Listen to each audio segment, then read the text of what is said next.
It is 6:30. I am going to call the December 3rd, 2025 Planning Commission meeting to order. First order of business is the Pledge of Allegiance. Allegiance to the flag of the United States of America and to the republic for which it stands, one nation, under God, indivisible, with liberty and justice for all. Item number 3 on the agenda is just stating the role of the Planning Commission. The Planning Commission consists of 5 residents appointed by the City Council. The Commission administers the comprehensive plan, zoning, and subdivision regulations. The Commission conducts public hearings and provides recommendations to the City Council. It is the City Council who may approve or deny land use applications. Item number 4 is the approval of the agenda. Throw your mic up to. Thank you. Any changes to the agenda? No. Make a motion to approve. Second? All those in favor? Aye. Do we need to do any roll call votes with Peter not here or no? No, we'll just note that Peter DeMuth is absent tonight. The other 4 commissioners are present. Thank you. Item number 5 is the consent agenda. The only items on there are the Planning Commission minutes from November 6, 2025, as well as the 2026 meeting calendar that was in our packet.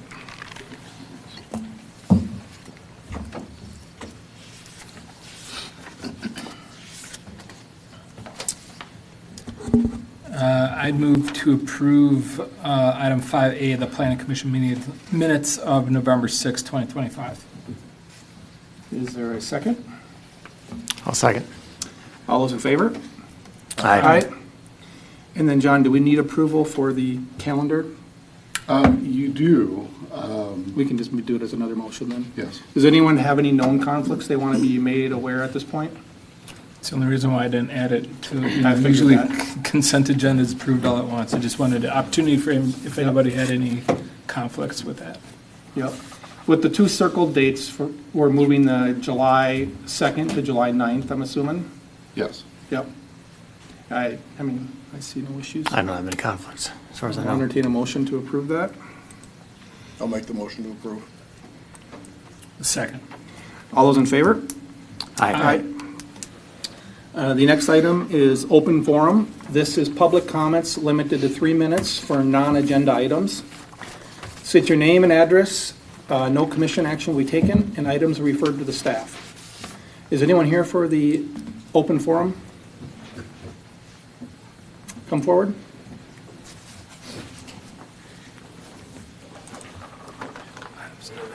All right.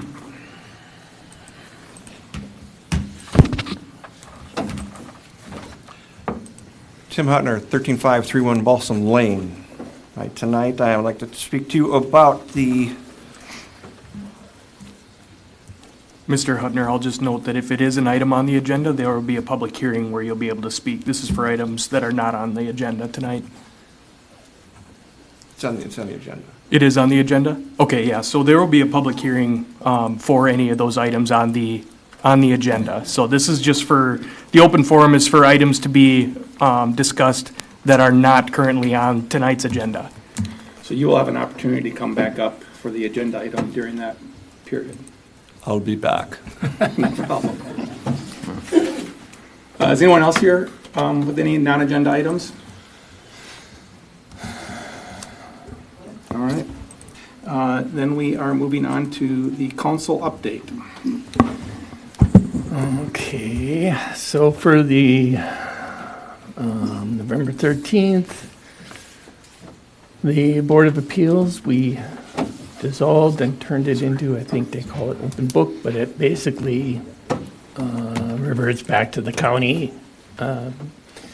We had found out last year that our rulings don't, the county can overrule them, so at that point it just seems kind of meaningless. We had a presentation and the Heinen IUP. So they came and explained what what they were doing. Staff explained what had happened, and we decided to let them continue cleaning it up and just let them know they would be on a short leash. Graco Concept World Headquarters plan. The only thing we really discussed was the screening on the top of the building. And I think you guys are already aware the screening counts towards the building height. The utility equipment it screens is not, which seems very odd, but Dayton Field's final plat, there was just a request to extend the deadline on that. There was the financial report, which was uneventful, which is good. And then we went over the long-term plan, about the only changes we made. There was a lot of little adjustments. We did move to nix the ladder truck. I don't know if that's happened yet, but that's about the only significant change there. And then the parking on Maple Court, it's the same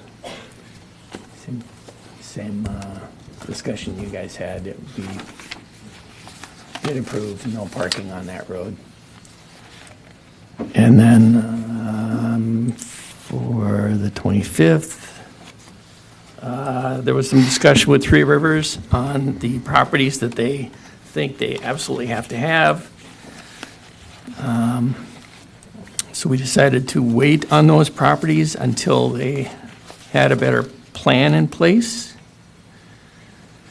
This was to approve their purchase of these properties. We approved a change in the firefighters' pay scale. So what that did was it'll add some steps to their pay scale, and it'll jump it up by quite a bit. I think I want to say the average was somewhere around $28 now, as opposed to what they're getting now, which I think is $17, $18, $19. We approved the purchase of some extrication equipment, and then there was a closed meeting for union negotiations. That's it.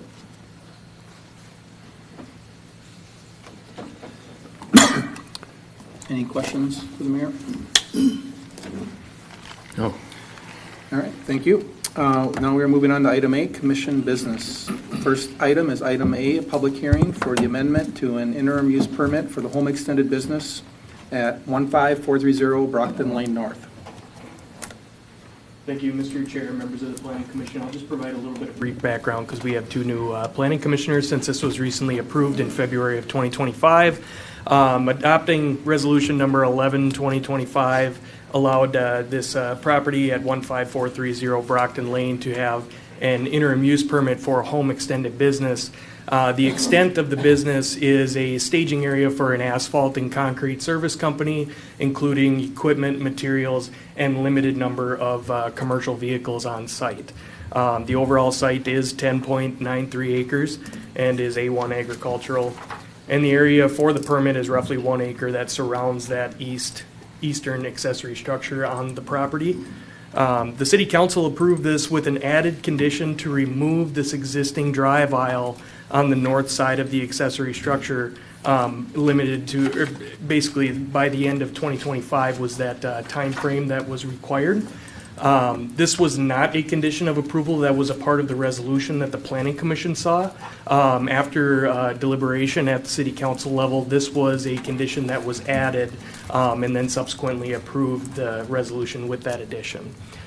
So just for reference, the drive aisle that is on the north side of this building was installed by the applicant in 2023, and staff did go out to verify that it is 10 feet off the adjacent property line, meaning that the setback requirement is met in the Ag District for drive aisles. So upon going out and doing a site visit, there were photos within your agenda packet as well of the site.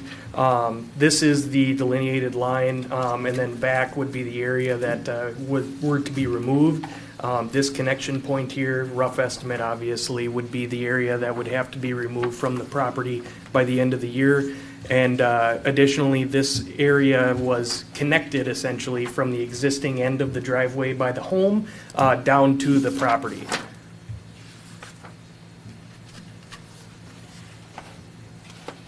So here in quotations is the condition number 3 that the applicant is requesting to be removed as part of this amendment to the interim use permit. The applicant has stated, as was noted in the packet, that he believes that the 360-degree access around the accessory structure will offset noise concerns with the surrounding properties better than having a non-360-degree access, requiring more turns and needing to back up and use the reverse. That was kind of the intent of the condition of approval, if I recall, at the city council meeting, was looking for opportunities to mitigate any nuisances related to noise on this property. So that is the request and the reasoning for it, and the applicant is here tonight. This is a public hearing for the Planning Commission to hold, and we're asking you to provide a recommendation on this item. Again, it's a little bit weird as you weren't, this wasn't a part of the original approval that the Planning Commission had seen the first time. The applicant also, I should note that while he is coming back for a request for an amendment, he is also requesting that the 3-year expiration be extended to a term to be defined if allowed. So just for reference, because the property owner purchased the property in 2022, applied for the interim use permit in 2025, the city council decided that they would only allow him to have this interim use permit in this first round for 3 years, to have that 2 years of potential non-compliant operation of the business on site. And then when that total of 5 years is up, they would have to be required to come back for reapproval. So that is the one of 2 requests. So with that, I'm happy to answer any questions that you may have.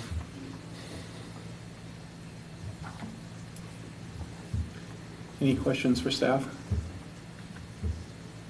Staff received any complaints on this home operated business since we first saw it in the last year? Staff has not received any complaints related to the operation of the business on the property since approval. And I will note that when I was out there on November 20th to take some site photos, I did find the property to be in compliance with the other conditions of approval that were on that resolution.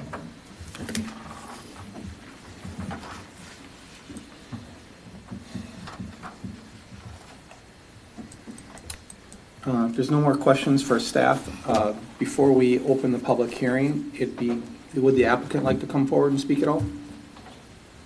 Yes, please. Thank you. Maybe I can put some things into context.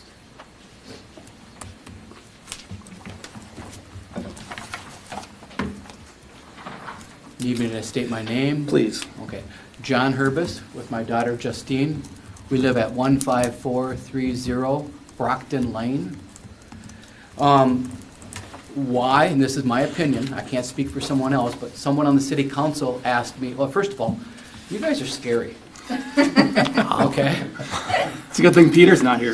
Well, there was one other person on the planning commission last year that was very scary, and then went to city council. That made it even more scary when I went in front of them.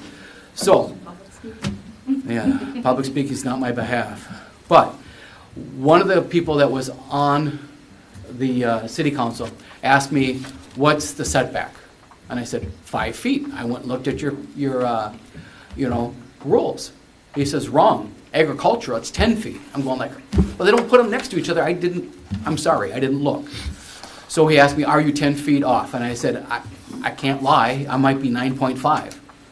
And so that's why I believe the stipulation was put in there. Okay, but I can't speak for them, but that's how this whole thing got going because of the distance. Noise is a concern for me and for my neighbors. I've made sure that I put vibrators in the truck so it's quieter. I try to not do any dumping or anything like that to make things doing, reducing of noise. I actually make less noise than the neighbor next to me that's got a skid that's just running his little business. But I care. And so the biggest thing is, it comes to me for sound. If I try to go up the new steep piece they're asking, I'm hitting 8,000 RPMs, 6,000 RPMs, and that motor is just roaring. If I go up the other direction, I'm at 2,000, 3,000 RPMs. Way quieter, way safer too. If you could have the location by the house, oh, right there, the blue, that is right by our garage door. And that's where I'm coming up with a truck, pulling a 30-foot trailer with about 22 ton on that trailer. I'm also looking at risk factors now. I did what the city council asked of me, but the risk factors are really reduced if I come up the other direction, with less noise and safety to the home. And then coming up there, when I'm coming up, it's a big drop on the other pictures that he has. You can see that it's actually about a 10-foot drop. You could say, well, why can't I make it longer? If I make it longer, it'll hold water back into the building, and it just doesn't work very well that way. So basically is, I have the why. The noise is going to be reduced by having the lower motor. There was concern by the one neighbor that trees next to that fence were impacted. I actually brought in sand from down below, right next to the green building, and put it up there and put asphalt down. If you're asking me to tear that up, it's going to cause way more problems with wrecking the soil and then worrying about them trees roots all again. And so looking at that is actually, the fence line was very distinguished where it is and allows us to see that it is 10 feet off. I was looking at, when you're in a meeting like this and you're asked this question, I couldn't answer it black and white. So I had to say I didn't know. So I think that's why the stipulation, and if we go back in front of the same council, that gentleman's still there too. So he'll be seeing us again, and I have to re-explain it all again. So what I'm asking from you is looking at lowering the noise. I will have less backing up if I can drive straight always versus trying to back up and turn around, back up and turn around. That's when them trucks do a lot of beeping. And I can't disconnect that legally, or I got federal problems then. You guys aren't so big, then it gets really scary. You know, do you have any questions or do you have anything to say? I guess the only thing I would say is, like, if they could use that side road, then it's keeping it away a little bit more from the driveway, like where the house is and stuff. So like if my girls are outside playing on bikes or anything in the driveway part, which is like usually just right in front of the garage door, then we wouldn't have to worry about that with them just kind of playing out there, because where it comes up, where the blue square is like right in front of the driveway. We could try and keep like our car, there, and we tell them not to pass and stuff like that, but she's 2 and next summer she'll be 3, and so you can only make them listen so long. So, but yeah, we try and keep them in, the gated area, front part of the garage, but if it's using that where the red line is, it's a little bit further away from where we play in the front yard. So that's my only concern of why I asked that, if we could use that side drive. But yeah, do you guys have any questions for us? Yeah, actually I have one, John. We're almost a year after initial approval of this. How come you're coming to us now and not a couple months after? I wanted to give the homeowner next that had a lot of concerns a whole summer of hearing the way it is now, and then bringing it up. I did go talk to the neighbor, Daryl. Actually, she made him an apple pie. And, well, I'm going to make... It works, that might have worked with us too. Oh, okay. I'll know that next I time. can't do that. I can't do that. That's called bribery. But I'm looking Where's at it. Peter? What? Anyways, to answer your question is, I went over there and asked him. He says, much better. Things are good. I even let him know that I'm going to be asking that this road doesn't, that we can keep it. And he goes, oh, I didn't realize that at the time. Does it have to be removed? So he didn't understand that aspect 100%. So I want to make sure that's, yeah, but I'm asking him. Yeah. He said that it's much better. Yeah. And John may be here. I don't know who. I've tried to meet him. He owns the property behind us. To know if he thinks it's And good. you could ask him what he Yeah. thinks. Yeah. I mean, I'm just trying to, one thing my problem is I'm too open. And sometimes, Well, that's all right. it doesn't, I don't have problems afterwards. Yeah, I guess the other question I have is that you don't have a specific determined amount of time on your extension. What's the reason for that, and what Well, I what kind of did have an extension are you extended, looking for? is, I don't want to throw anybody under the bus, but some people said, well, you're already coming in front of them, you're already paying another $1,000. Why do this in again 2 more years? Just ask for the 5 years. Sure. And get it. And that's what I'm asking for, is heck, if nothing else, I save myself a little bit of money on Yeah. asking for 5 versus to keep it 2 and come back another 1,000. Yeah. I'm trying to do, for the $1,000 I had to put in to get here, I'm trying to reduce stress on the machinery, on the people around, on the noise, make it safer for the kids, and then get 3 more years so I don't have to come back again. Okay. And when I do come back, it'll be just like it was working with Hayden here. You can tell I'm stressed. I haven't had a problem with him before. That you're not going to have any problems. Yeah. I'm pretty good at being compliance. You know, as long as I'm kind of have the floor here, you know, your argument or whatever you're telling us as far as the reasons why this amendment should be made, I think you make some good points. They seem reasonable. The concern I have is that it was not the Planning Commission that put this condition of approval onto the resolution, right? So the role of the Planning Commission really is to look what's in front of us, give a recommendation to the City Council. The Council could look at that recommendation and strike things or add things. Personally, I don't think it's our job to then take a decision that was made by the City Council and say that's not a good decision. We recommend something else. That's my personal opinion. I think that you are certainly going to have your day in front of the council and make the same points and arguments to them as far as why this resolution should be amended to strike that condition. Me personally, I don't think it's the role of me as a planning commission member to make that recommendation since it came from the city council itself. Now, if the roles were opposite and we had the ability to, you know, put on more conditions and the council said, we don't like those conditions, yeah, they could strike them.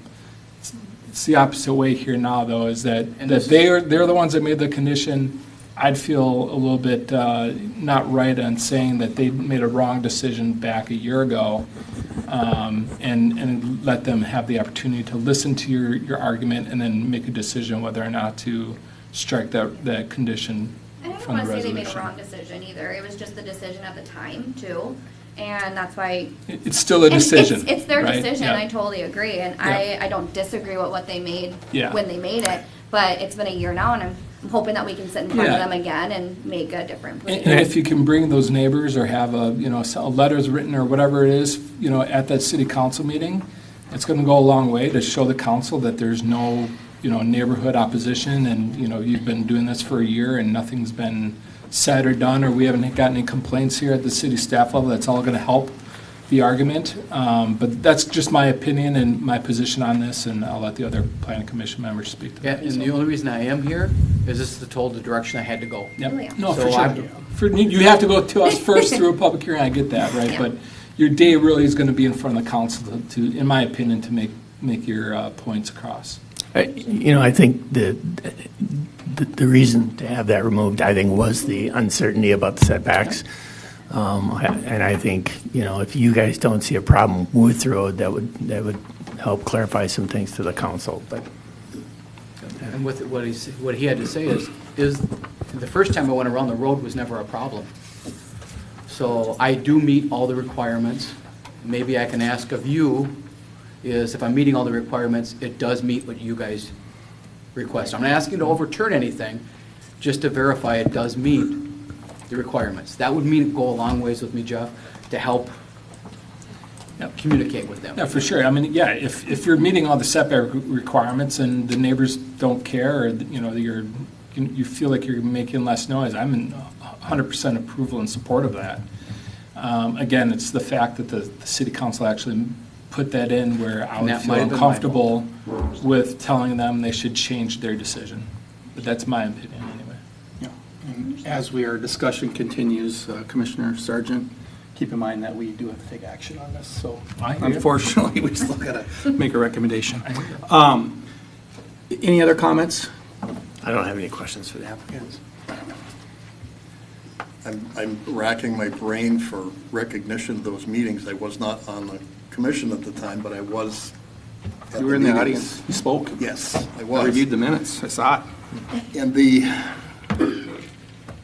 recollection that I have is that the council looked at this through a magnifying glass because the applicant had been running the business on the property without the proper permission from the city to do that. And in trying to make it compliant and trying to appease the neighbors and the folks from the city that had spoke at the hearing, they put these few stipulations in order to let him keep running his business from this property.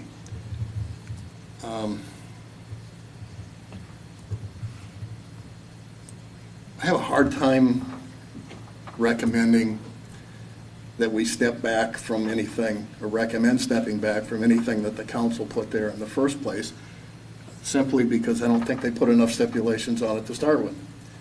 I don't like the way the whole thing came about. I don't like the way the whole thing was presented to us. I spoke to that when the applicant was here in the first place. And my opinion about the whole process and the whole location of that business being run there has not changed since then.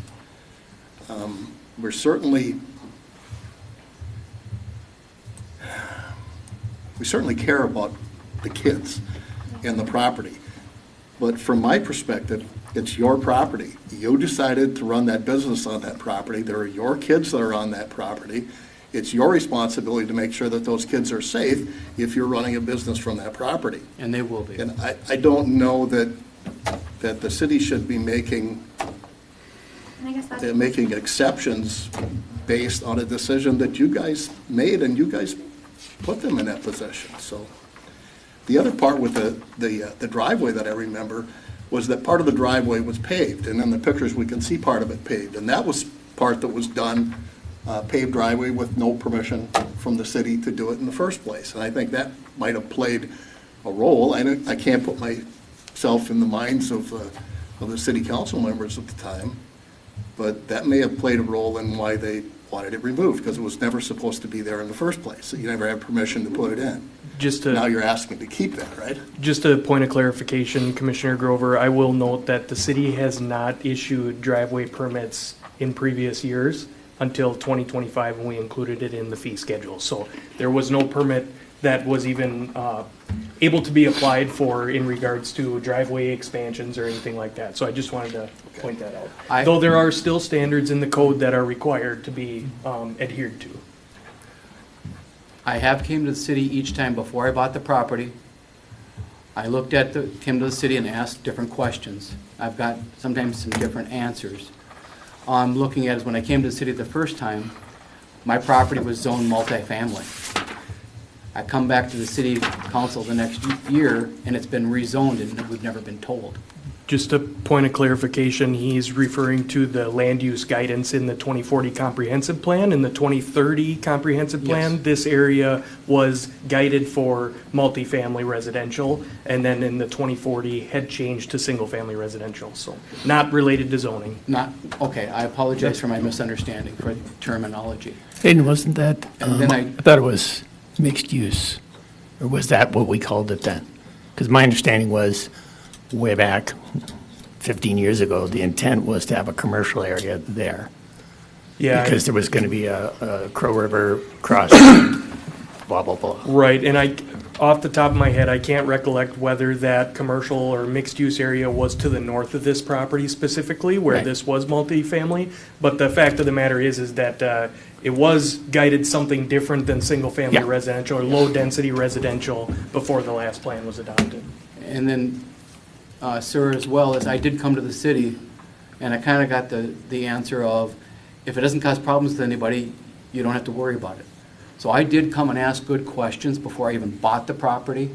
I made them aware that I was there, so I'm not trying to do anything ever secretly. The gentleman next to me has been running a business for I don't know how many years, and I'm not going to say nothing on it. But nobody's saying boo to that person.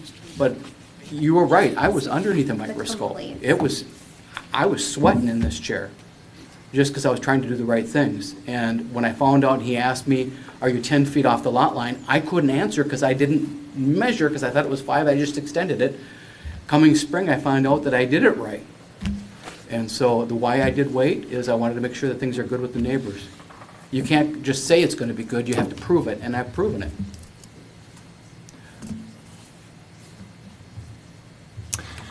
Appreciate your time. Thank you. We might have some more questions for you.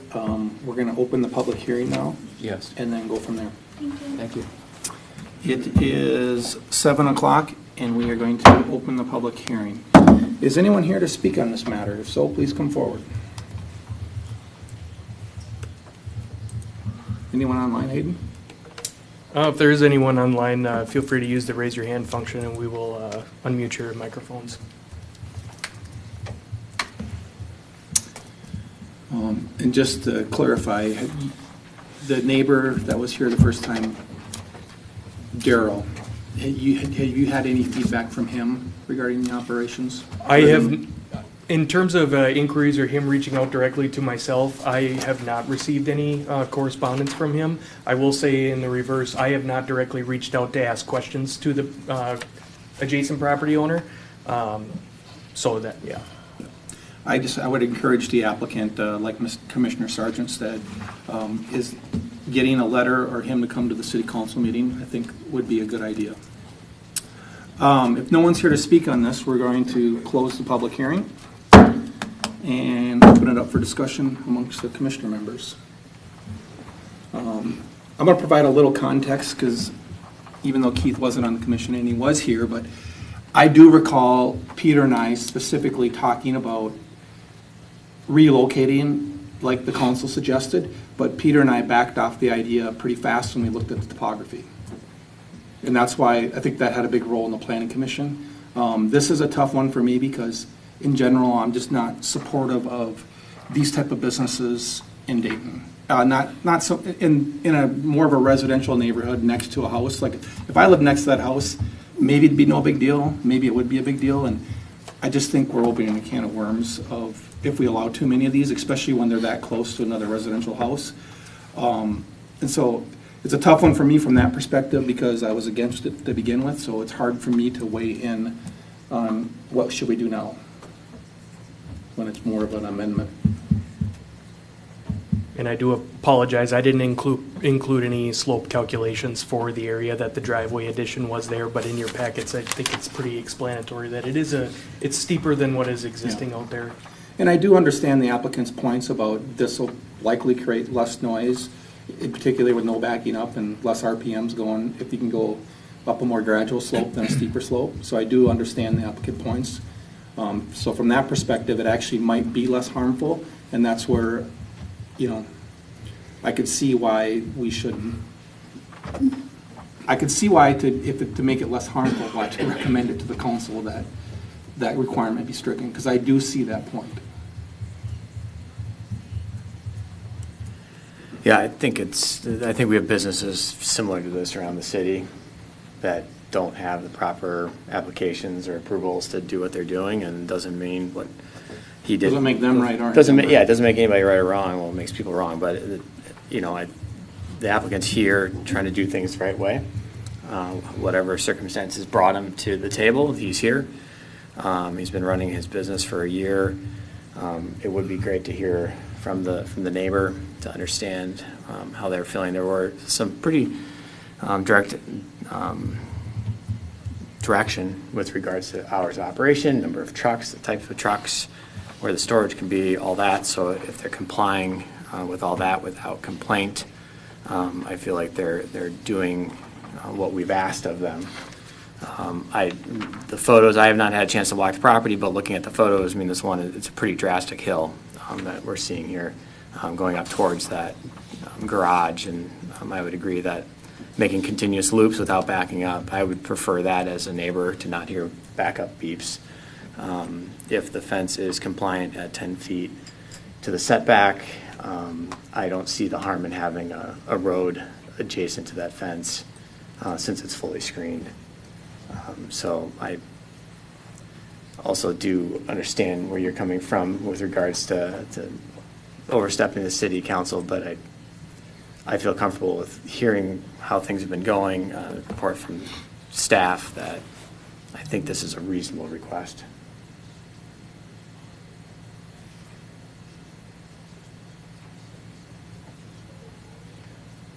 If I could just clarify a couple of things, I will say that since this was a public hearing, property owners within 500 feet of this property were noticed within our 10 days prior to today's date, at least. And then I will also note that staff, due to the nature of the request with this interim use permit and how these conditions came to be, staff did not provide a recommendation of approval or denial and defers to the Planning Commission and City Council on the decisions. This will be important to note too. I mean, we've had a lot of turnover of city staff. I think we've settled down into a couple of very talented people that are here with us, but I don't know the time frame of when the applicant bought his property, but there's a lot of turnover, and we've heard from other applicants of hearing wrong information or misinformation or conflicting information from staff. So I think it made it hard for a time period there for our citizens to get the right information.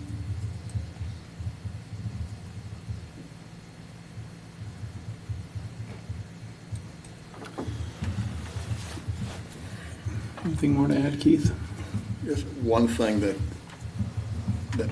maybe if the applicant come back up for just a second, please.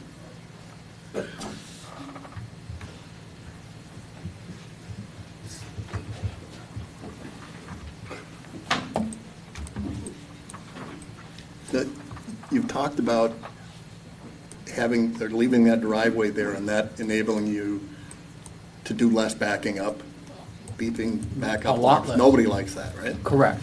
Probably not even. We don't even Not like even it. the driver of the truck. The only person that likes it is the person you're almost going to run over and they hear you coming. Which happened twice in this state this year. Yeah, unfortunately.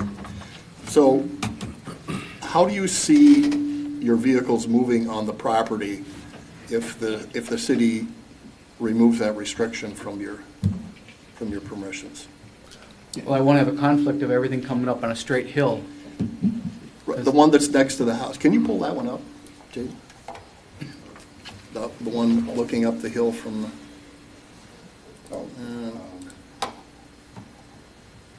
Bear with me here. There, you just went No, by. that's- One up, that's- one up one. Oh, one up?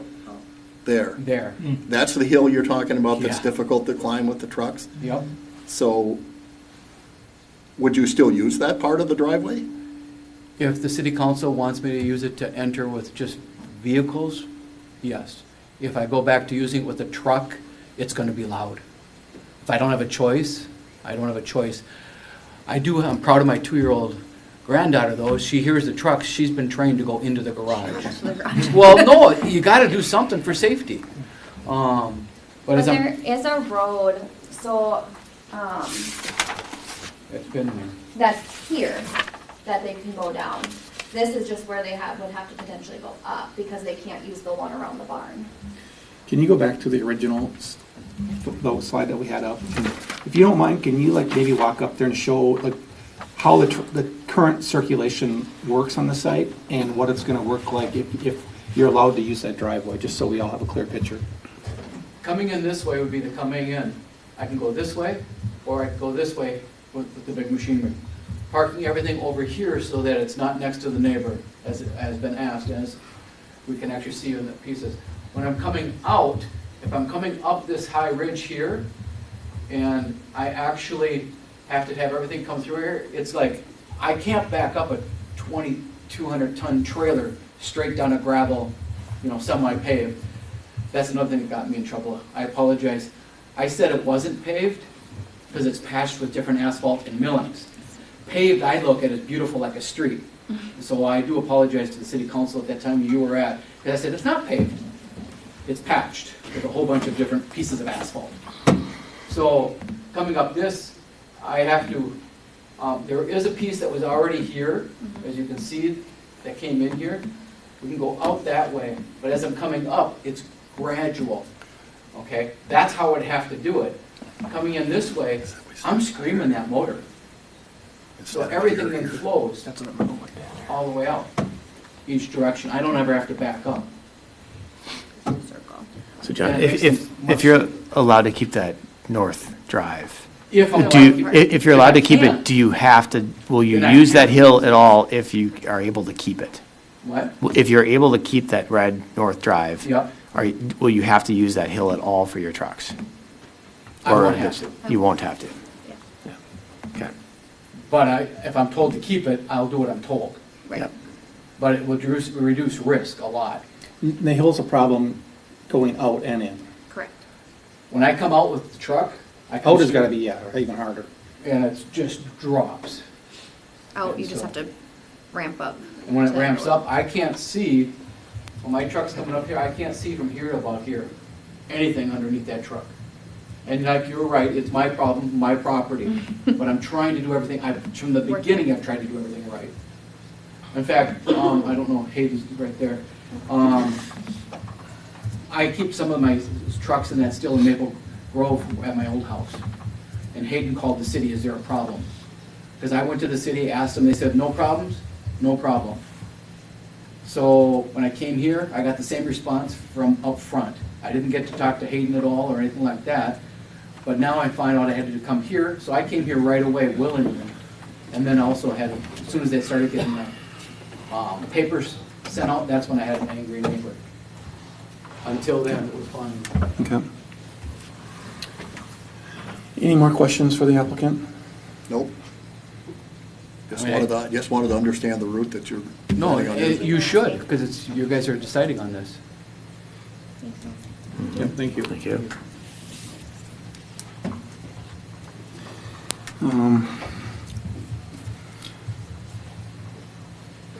If there's no more discussion, I guess I'm going to entertain a motion. I can kind of sense that people are torn because of stepping on the city council, which I understand completely.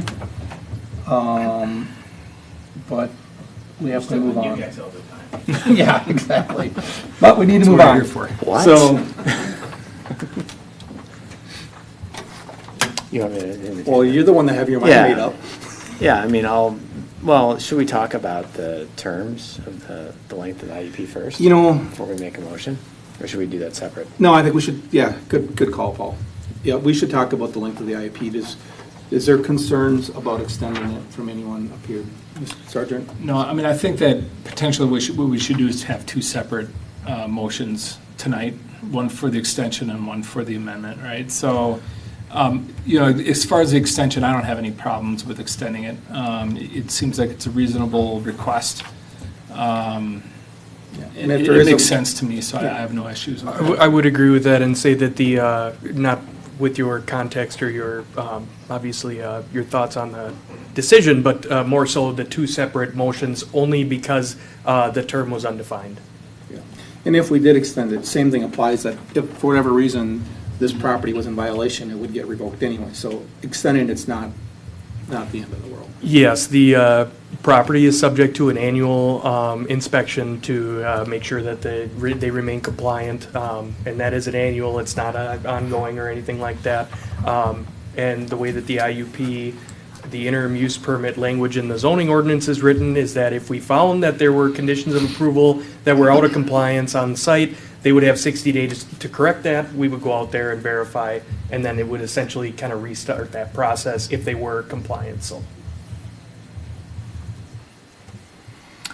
All right. Wait, So, I have a question. Explain to me where lies the advantage to the city to extend this? Or is there none? I guess I wouldn't think And of or it as, is the advantage to the applicant? And if there is, what would that be? the fee, correct? really what the applicant had stated when he was up here originally was that while he was back requesting the amendment to condition 3, he asked he might as well ask for an extension while he's already here because he'd have to go through this process for renewal in 2 years regardless. So that was kind of the nature of, while I'm here, I will ask for an extension to this permit. I wouldn't say that there's an advantage obviously related to the fee and escrow for the application. I guess I wouldn't consider it to be advantageous or disadvantageous for the city to go one way or the other.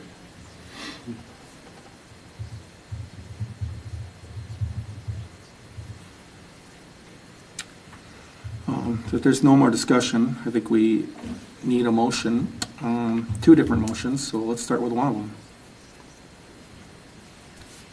Make a motion to allow the north drive to remain and remove that condition from the IUP. Is there a second? This is where it gets tough. Again, I think it's better, but I'm just struggling because I'm just not a big fan of these uses. I'm approving them. I think the draw of these large properties is for this use. Which is what scares me, which is why I don't want all the large properties to become this. Yeah. There already are too many that are in that Yeah. category. But regardless, the city council already approved it, and they gotta act on it. So we need to make a recommendation, and I think it's gonna be clear to the city council with Mayor Fisher and staff stating how Commissioner Sargent felt, how I felt, how everyone felt, so I guess I'm looking at it as the lesser of two evils now that it's approved, that I do actually think it's gonna be better if you don't have to go up that hill from noise and for the neighbor. So from that perspective, I'll second it. Which results in taking it to a vote. All those in favor? Aye. All those opposed? No? No. And again, I mean, I think the record's pretty clear on my stance. I know council likes to hear or read potentially minutes. I actually agree with all of the conditions that would make this property better as far as noise and all that. I like the setback. I like the fact that you wouldn't have to rev the engines. I like the fact you wouldn't have to back up. Like some safety considerations in there as well. My only hang-up again is overstepping a decision that the council had made. So with that, I would, it doesn't stop here. It does move forward to the city council, and I would be ready to make your arguments at the city council and bring in neighbors or letters supporting your request. And good luck with addressing the council at that time. So with a 2-2 vote, the motion fails. I think that's what the council's going to understand it's a 2-2 vote, and they're going to understand the rationale behind it, and the applicant can present this case to the council, and they're going to have to ultimately decide anyway. With regards to the second item, with the extension of the home business use.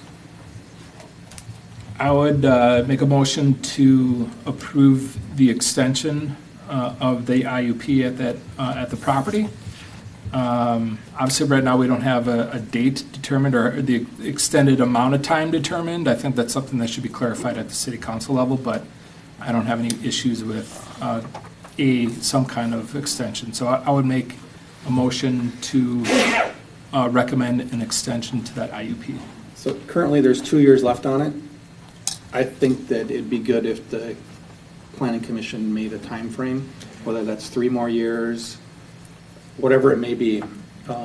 I think that's kind of the norm, is a 5-year. Yeah, so the standard language in the zoning ordinance is 5 years for an interim use permit, being that if the planning commission were to recommend approval for a term to match that, the existing term started on February 11th, 2025. I guess the status quo term would be February 11th, 2030. So that would be the time frame to be that 5-year. I think it makes sense if we're going to grant an extension, we do another 3 years, so he's getting the full 5 years. But you made the motion, you good with that? Yep, I'm good with that. 3 years on top of the 2, essentially, so another 5 years. From today? Yeah.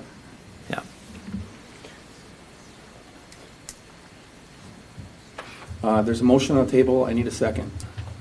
I'll second a 5-year term, starting from approval from council. It's just tough because I'm kind of... all right, all those in favor? Aye. All those opposed? No. Nay. So 2-2 again. I just think we have a year's worth of Again, operating. Yeah, it's not so much that Information I think that, that, yeah, just the applicant knows. I wish you the best in your business, it's just that I just don't want to see these popping up everywhere in Dayton. That's the only reason I'm like not approving the extension, or I voted no. I do like the driveway remaining, because I think it's better for everyone involved. Would you support starting the 3-year clock again? It's hard from my perspective, because I'm just not in favor of this use. And next to a residential home, and I understand there's different type of ag businesses out there, but this is a heavy construction business, and I just don't want to see them everywhere on the 5 and 10 acre parcels in Dayton. Or 20. So just to add for clarity, so with, looking at John. So with the 2-2 vote, there is no recommendation from the planning commission. So this will go to the city council. On December 13th, next Tuesday, will be on the agenda, and the discussion here will be noted and was anticipated at this meeting by staff, so. Good luck. With that being said, we are moving on to item 8B. Public hearing for an amendment to the event center interim use permit for signage at 17501 Dayton River Road. Just to clarify, that city council meeting next week will be December 9th, not December 13th. Thank you, Mr. Chair, members of the Planning Commission. Again, this is another interim use permit that was approved in August of 2025 for an event center and future winery building on a parcel at the southwest intersection of Lawndale Lane North and Dayton River Road. The applicants received unanimous approval to their site plan for the event center for a term of 50 years from the approval date. Construction has not begun yet, although anticipated in 2026. Through this process, the interim use permits are also allowed to have specific signage approved for the project, and subsequently, this is the reason for the amendment to this interim use permit. There wasn't any signage approved, and the ag district where this property is zoned has restrictive standards related to wall signage. So when we were reviewing this request, staff had reviewed this in comparison to what an event center would be subject to in a commercial district. And obviously being that the sign plan or signage allowance would be allowed by the interim use permit. When the interim use permit expires and lapses and the applicant decides not to continue operation or doesn't get reapproval, the signage on the property also will go away as well. But specifically, the main area of question or request is related to some painted signage on some existing silos that are on the corner of Lawndale Lane North and Dayton River Road. The silos are roughly 80 feet tall, the standard height of a concrete silo, and the applicant had stated that the height of the painted signage on there at the top would be 50 feet. The square footage of each sign is 131.37 square feet. Times that by 2, that's 262.74 square feet. Based on the primary wall facade of the event center building that was approved, which is the only wall that is allowed for usage in that calculation, is 3,328 square feet. And I will just go back to this table here. It was also in the packet as well. Being that the wall area for square footage is between this first threshold here, the sign area maximum percentage allowed for commercial districts and industrial districts is 10% of that wall area.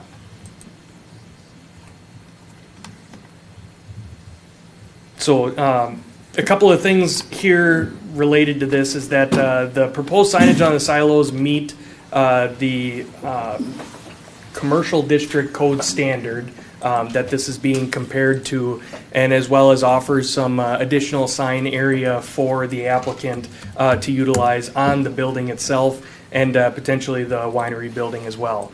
The applicant is also proposing to light the silo signage with downcasted low-level lighting, and the commission is asked to provide feedback on this specific request.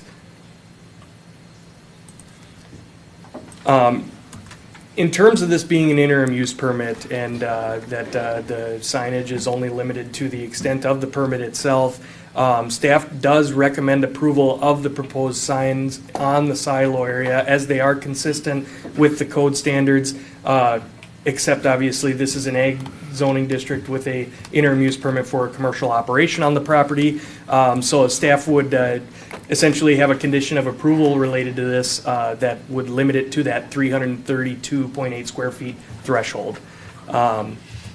Staff is requesting to have a discussion with the property owner and provide some feedback for us related to the lighting as proposed. The only reason that staff is not providing a recommendation for this is that this area related to lighting of signs has different impacts in this area versus a commercial district due to the surrounding area being single-family residential and agriculture in nature. So with that, I'm happy to answer any questions, and also this is a public hearing. So the allowable area of the sign is based on the front of the building up on the hill, disassociated with the silo? It is the primary wall of the principal building on the property, yes. On commercial property, Yes, yep. which this is not. Is that specified in the code? That it's say that of the again. primary wall, the wall of the primary building, is that specified in the code, or is it, as it states in our packet, that it's just says wall area? Are you looking at the table? Yeah. There is a note under that. Let me see if I can find that here.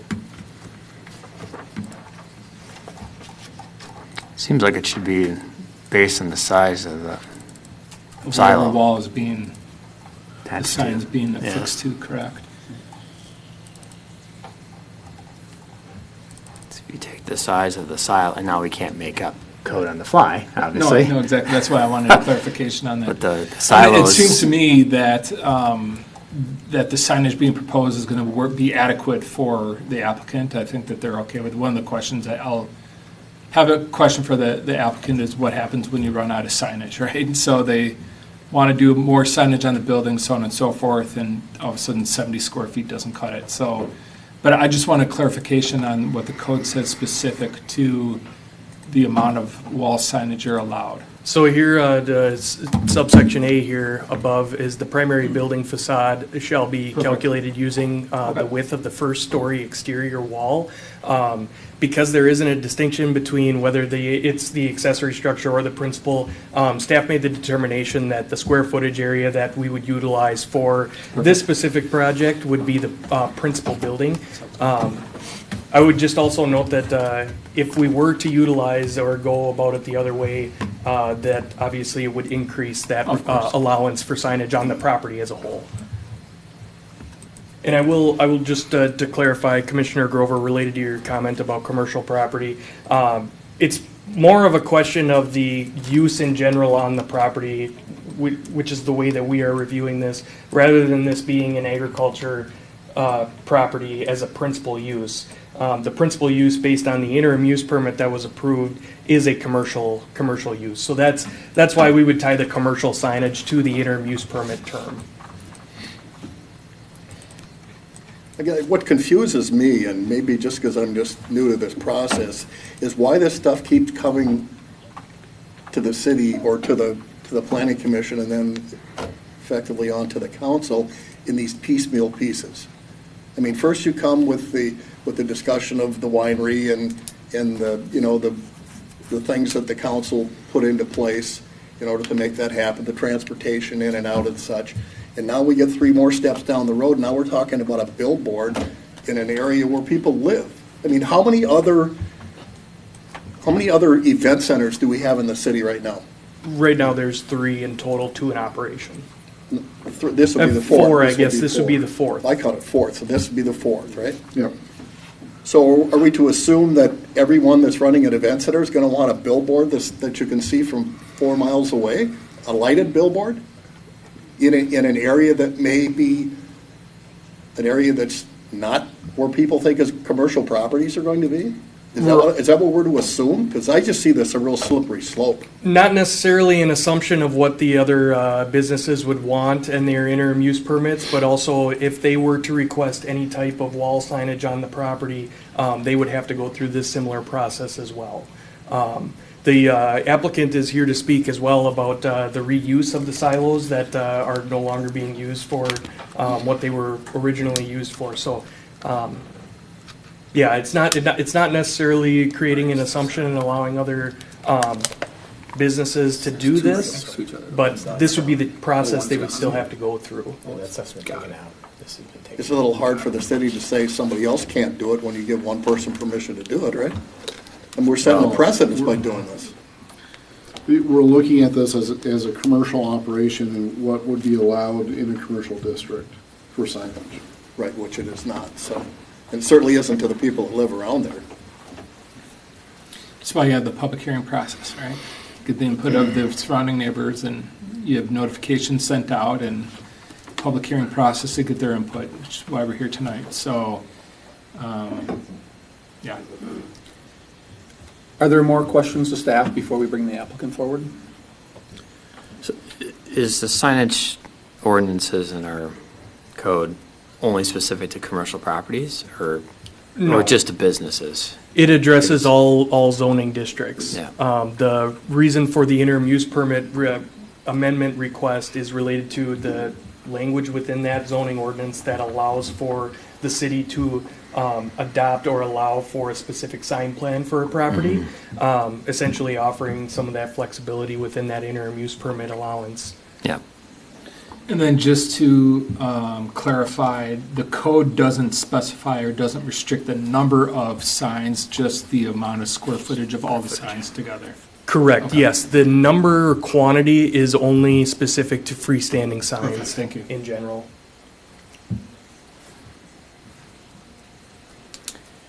And a freestanding sign is much shorter, right? 20 feet or? No, do you guys remember? freestanding Like if signs- a freestanding pylon sign, I think that in the ag district, or are you just in general? well, I guess egg district for this. I believe, That's- if I'm not mistaken, the ag district is limited to 8 feet in height Yeah, okay, at 32 square feet. yeah, So 4x8 sheet of plywood. yeah. Where the, It's way bigger. I will note that there was a sign ordinance amendment that was recently adopted in early 2025 that increased commercial and industrial freestanding signage for monuments specifically from 8 to 16 feet, and the pylon sign is still limited to 25 feet in commercial and industrial districts. Is there anything preventing farmers from painting their silo and doing what they want on it in general?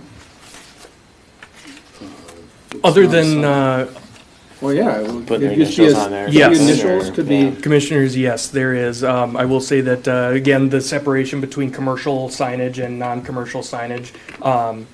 And then I will say additionally, without that interim use permit approval for the event center that allows for a sign plan to be adopted or approved by the city council, they are still subject to those ag district standards.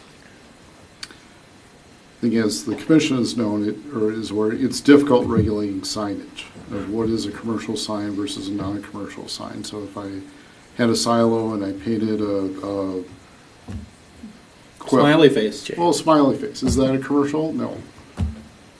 Or paint it with your initials, JS. Is that commercial? So anyway, It's difficult. I guess I do have another question for staff, is that, so the use of the silo is no longer in commission, correct? It's not being used as a silo? I would ask the applicant to clarify that, but Okay. from my understanding, it is not. So, to me, and we could ask it, with the understanding that it's not being used as a silo anymore, then what kind of building is it? Is it just an accessory building, or does that building now become a base for a sign? Is what I'm saying is, so if it's not being used as a silo anymore, and you paint a sign on it, it's now a sign. Could staff look at it in that respect at all, or consider that, or are you considering this a decommissioned building? Yeah, I guess from a zoning standpoint, I would take the stance that it would still be considered an accessory structure, whether in use or not. I'm sure that there are vacant other accessory structures in general. This being an ag-based one, obviously there wasn't a permit pulled for it or anything like that. So, I mean, you could be getting around the idea that you're putting up a sign 50 feet in the air where not even a commercial situation could be of a sign 50 feet in the air. yeah, I didn't take a picture of it, but the only thing that comes to mind in my head is the Semstone signs on the tower that they have there on site. That is 70-plus building height. Okay. But yeah, again, I appreciate this this context and dialogue because wall signs in terms of height is limited to the roof line. That is, it can't be essentially above what the max height of the building is. I think we all The recognize. principal building, though, Yes. which is also used for determining the amount of signage. While the principal, yeah, I mean, right, so I get it. I mean, you're applying signage to a structure that is not a principal structure that is now exceeding standards that is allowable anywhere else except for, so I guess a couple other places, but But besides the Something to height, consider. they're not exceeding any standards. no, square footage and everything else is good. correct. Yeah, obviously, this is a unique situation. I think that it's going to be good to hear from the applicant and the public, and then we can continue some more discussion. With that being said, will the applicant like to come forward? Absolutely.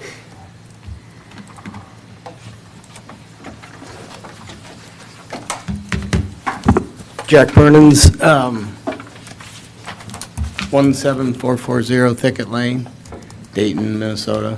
I've been a resident for 30-some years. Maybe I can address a few of the things. Obviously, we just assume not come in piecemeal either. But when we were trying to do things as we have been for this whole thing the right way. And, we look at, and you can see them all over Dayton and other parts of rural Minnesota, but harvester silos, the big blue silos, guess they got a big American flag with the harvester sign on them. So that was really kind of our idea of it's, having our logo just on there versus an American flag or the harvester logo. When we talked to the sign company, they brought up the Semstone example that you said, and we were like, yeah, no, that, we agree. They weren't sure if we needed a permit, so I contacted Hayden, and he's like, when I looked at all this, it's not specifically addressed in the IUP ordinance. I don't believe. The IUP resolution. Resolution, specifically, yeah. that was- Not ours, but the general one for having event centers in Dayton. And so anyway, we went back and forth about, well, we'd like to do this. How can, how could it be possible? So that's why we're here. Our intent is, and the feedback we've had we painted the silos. The silos were used last year. So they're usable. Whether we put grain in them or not will just depend on whether there's a need for that. But we painted the silos, and the feedback we've gotten from that is, boy, they look super cool. And so that's all we're trying to do is take that super cool and turn it into a positive for the future business, is to say, hey, this is the Thicket Hill Vineyard and Event Center. In my opinion, in a very subtle way. I don't believe that it's going to be an eyesore or anything like that for anyone. It's not a big gas station sign 80 feet in the air or whatever. I mean, that's what we're all about. We're trying to put a business together that's like first class, people want to come see, and, the silos, the reason we didn't tear them down and we took some other corn bins down was because they're iconic. And that's really where we want to go to. And as far as the lighting's concerned, and in discussions with Hayden, also in discussions with our electrician. They're like, well, what you want to do, be the least disturbance to anybody around is, basically take your power, go all the way up above the sign and just have a very low lit, downlit lighting so that people can see there's a logo on there, but it's not obnoxious. So we're trying to do all the things as we want to be good neighbors too, but more than anything, we want people to be like, wow, that's really cool, and that's what we're trying to do. And so, I'm glad to answer any questions, but that's kind of the spirit behind it. Yeah, I think the logo is awesome. It's elegant. I think it looks really good on the structure there too. I think it's going to be something that Dayton's going to be proud of if this event center takes off like you hope it does, and I think like we hope it does. That we'll be a destination for people who want to come in and enjoy that property, and having a reuse of a building out there, the silo out there, and then painting it this way, I think is only going to add to that. So, I'm in supportive of the signage for sure. The question that I would have is that, given the amount of square footage on the main building, you're left over with 70 square feet of signage. Yeah. Is that going to be adequate? Have you done that research to say how much more signage are we actually going to need? And the only reason why I ask that is because you might need to adjust the size of the signs on the silo. Obviously, you want to keep proportions in play. Which your sign company, I think, has a good eye for as well, but it's something to consider because you're only limited then to that 70 square feet. To answer your question, I'd say, have we done the research to see? I don't know, but the signage on the building, so the building itself sits almost 2,000 feet from the road. It's way up on the bluff. So, nobody'd even know what that was unless they drove up close to it. And so we've been, even though the renderings have signage on them, we're up in the air whether we even would do it because A, does it look tacky? B, is anyone going to, who cares? Once you're up the hill, do you really need to say this is Thicket Hill, winery? It's, we may do some littler signs or whatever, but anything we do would be very low-key. And so I don't think it's an issue, but it's a very good point. And I actually have a meeting with some of the architect and some of the construction company tomorrow to ask them what they think. If we only have 70 square feet left, what do you think? But it's a good point. And then as far as the lighting, to me, if that's on, something for consideration tonight, it's very difficult for me to approve of any kind of lighting if we don't see a specific example in front of us. Like, what's that lighting going to look like? If we have to get as far as, what are the foot candles, of photometrics of that, and how much light is going to actually be spilled out from that silo, even if it's downcast. So the idea of lighting, I think I could support, but specific lighting, I would have to see it to say, this is something that I think would look fine out there. Yeah, and we all have an idea that it's going to be very low and dim light, but then, once it's built, it's built. Yeah. And if it's a super bright light and no one likes it, then, that's going to be an issue. And I think Hayden mentioned it, but I thought there were some recommendations in terms of, total amount of light emitted and all that kind of stuff. So we were planning to follow that. Why we haven't actually put that into the plan yet is just we were looking for, what kind of, and I'm going to say that, actual lumens or whatever it is that you can have, because that's all, something we would do based on what makes the most sense. That's all we really want is to be able to see, you can see the logos lit a little bit, and that's the main thing. It doesn't have to be I don't even want it to be like that because then I think it takes away from the image that we're trying to put out there, which the image is kind of soft and, that not like, we're Quick Trip blinking and whatever. That's all I have. Any questions down here? Jack, just one sign on the silo? And Yeah, would one it on be each facing? side. There's two silos, and they're essentially Yeah. back to back to each other. So we put one logo on the side coming, I guess that would be east, and then one going west. Okay. Oh, yeah. Okay. Stacked, yep. Yeah. Yeah, I don't know if you can. No, I got it. That would be facing west, and you can see that other silo. I think there was another picture that you had. Yeah. Maybe that way is how you see it coming east, I guess. Yeah. No, thanks for clarifying. Yeah, I don't have any questions for the applicant. questions either right now. Thank you. We might call you back up here. Sure. This is a public hearing. It is 7:45, and I am going to open the public hearing. If anyone's here to speak on this matter, please come forward.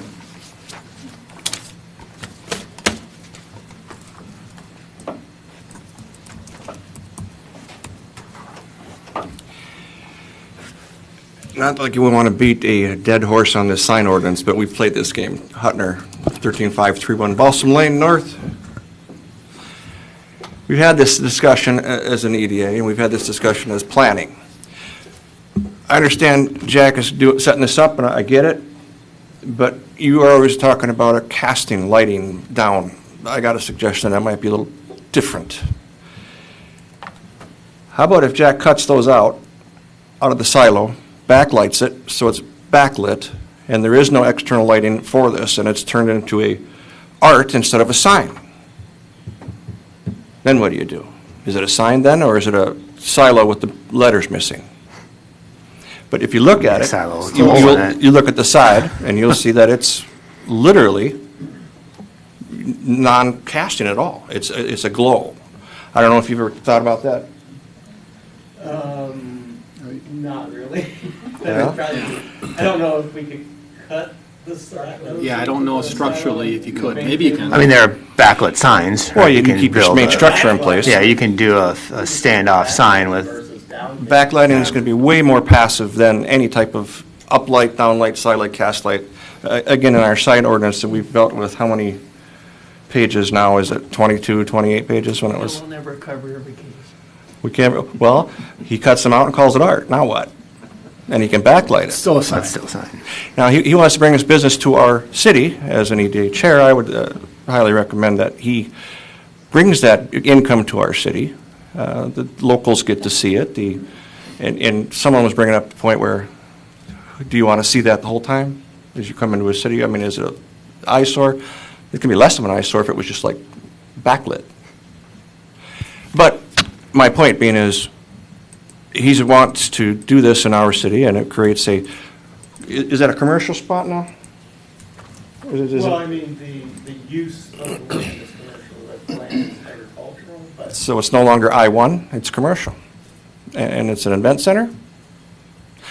Just a couple of foods for thought. I wanted to make sure that, you can backlight it, you just got to keep the structure in place, and then you create a can behind it and light that. If he runs it in anything in the red, which is the 630-ish nanometer white light wave, you won't have any transient light going anyplace else. So it literally glows. Just a heads up on that. But I think he's coming into our city. Let's help him out. Good feedback for the applicant. Ultimately, it's the applicant's job to come forward with the plan and us to approve it or not. But it's a good suggestion, and he can definitely adapt as it goes to the city council, if that's what he chooses to do. Okay. I promise I wasn't going to go EDA on you today. Here we are. Is anyone else here for this item? Anyone online, Hayden? Again, if there's anyone online, please use the raise your hand function.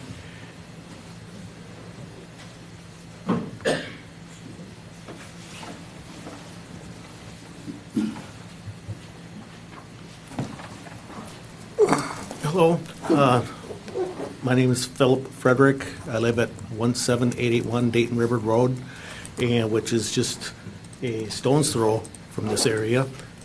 If I had a good arm, I could probably hit it. I really like what is going on over there. I really like the idea of these silos being preserved like that and, very subtly lit. I do believe they have a good business plan, and I would much rather have a winery in the backyard than 24 houses that are on top of each other. And as long as it's not flashing neon sign and getting in the way of being able to sleep at night with light coming in through the window, I think we're just fine. As far as noise that may happen out there, I'm all for it. I'll join the party. Even though I don't like wine, but that's just me. Invitation or not, right? So, thank you. Thank you.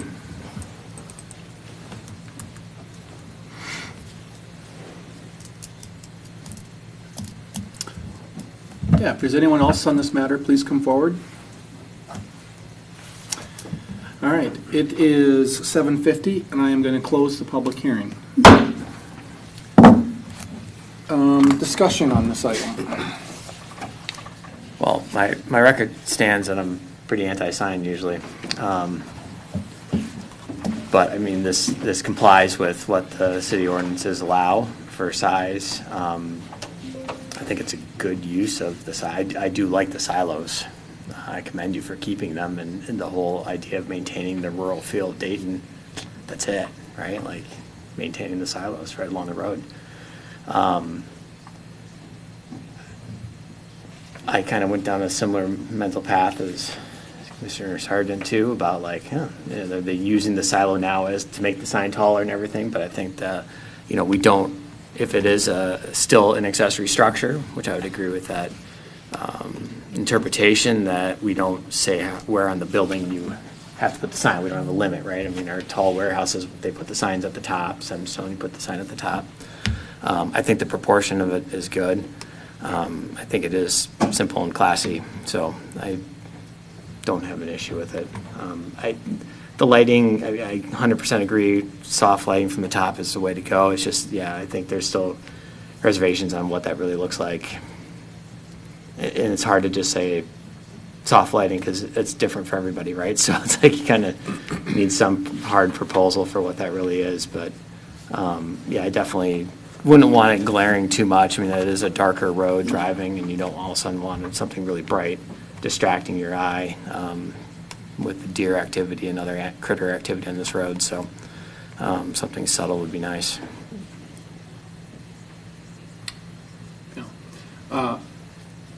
I echo a lot of what Mr. Crossland just said. I'm supportive of this.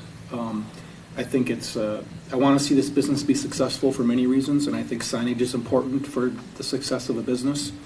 I don't have a problem with the lighting as long as it meets our code as far as the foot candles and lumens go. And I like the downcast. I'm supportive of it. Yeah, I'll just reiterate what I said before. The sign, I think it's elegant, it's classy. I think it's in line with the type of business that you want to promote here, which I'm in support of.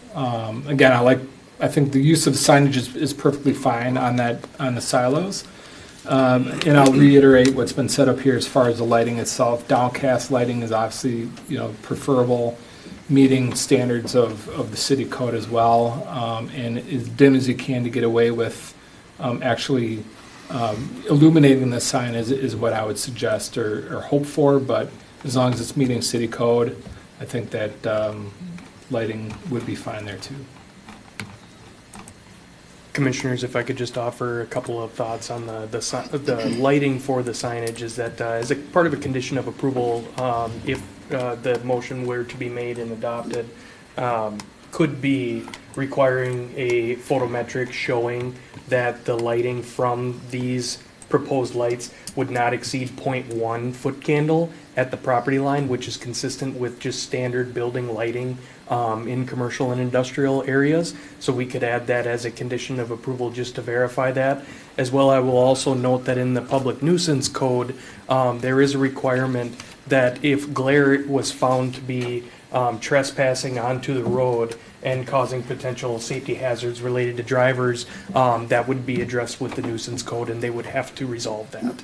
So those are a couple of, for lack of a better term, safety nets for the city to confidently make a decision either way. Yeah, and to clarify my position, I'm just reading the recommendation of staff, is I agree with your interpretation of the code and limiting the sign to the 10% of the primary entrance.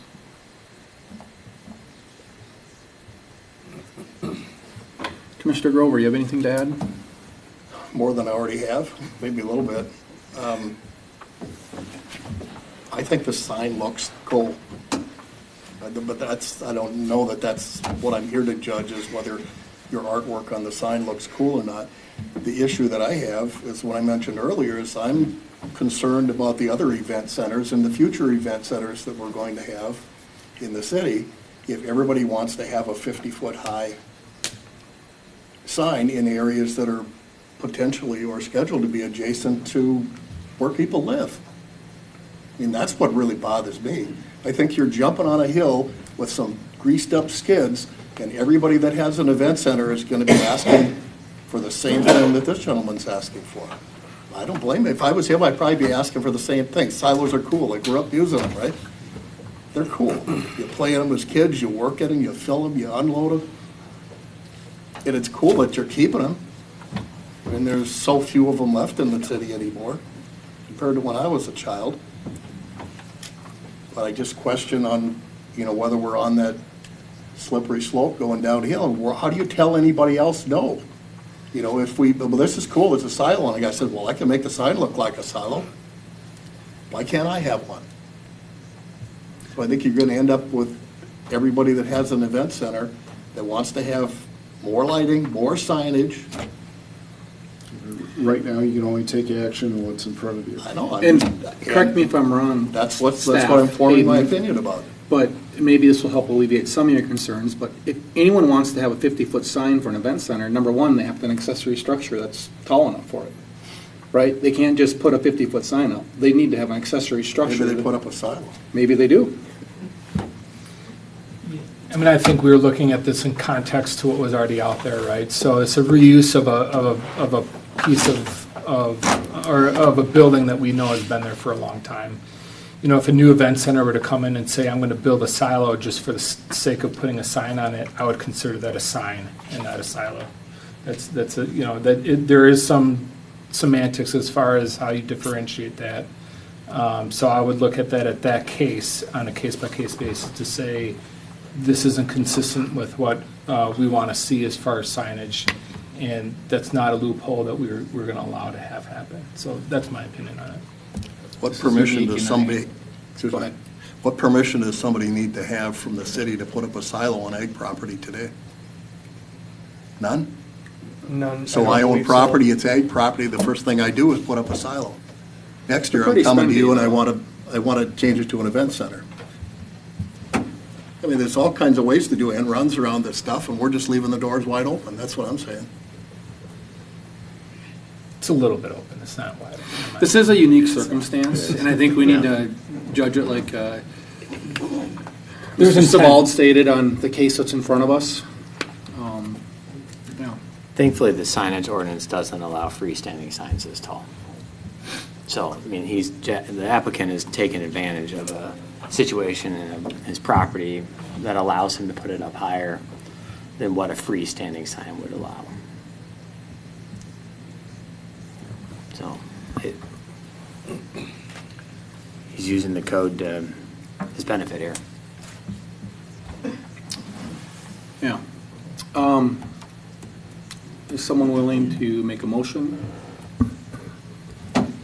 Yeah, I'll make a motion on item 8B, being an amendment to the event center interim use permit for signage at 17501 Dayton River Road, with an amendment to that says that the applicant should supply a photometric plan with the sign permit that indicates that any light will not exceed 0.1 foot candles at the property line. Is that a plan with the sign, or is that after the sign's constructed, that they tested? No, the lighting measurements that they'd be able to do for the photometric could be accomplished prior to, just based on the calculation. Yep, got it. So Perfect, just wanted to clarify.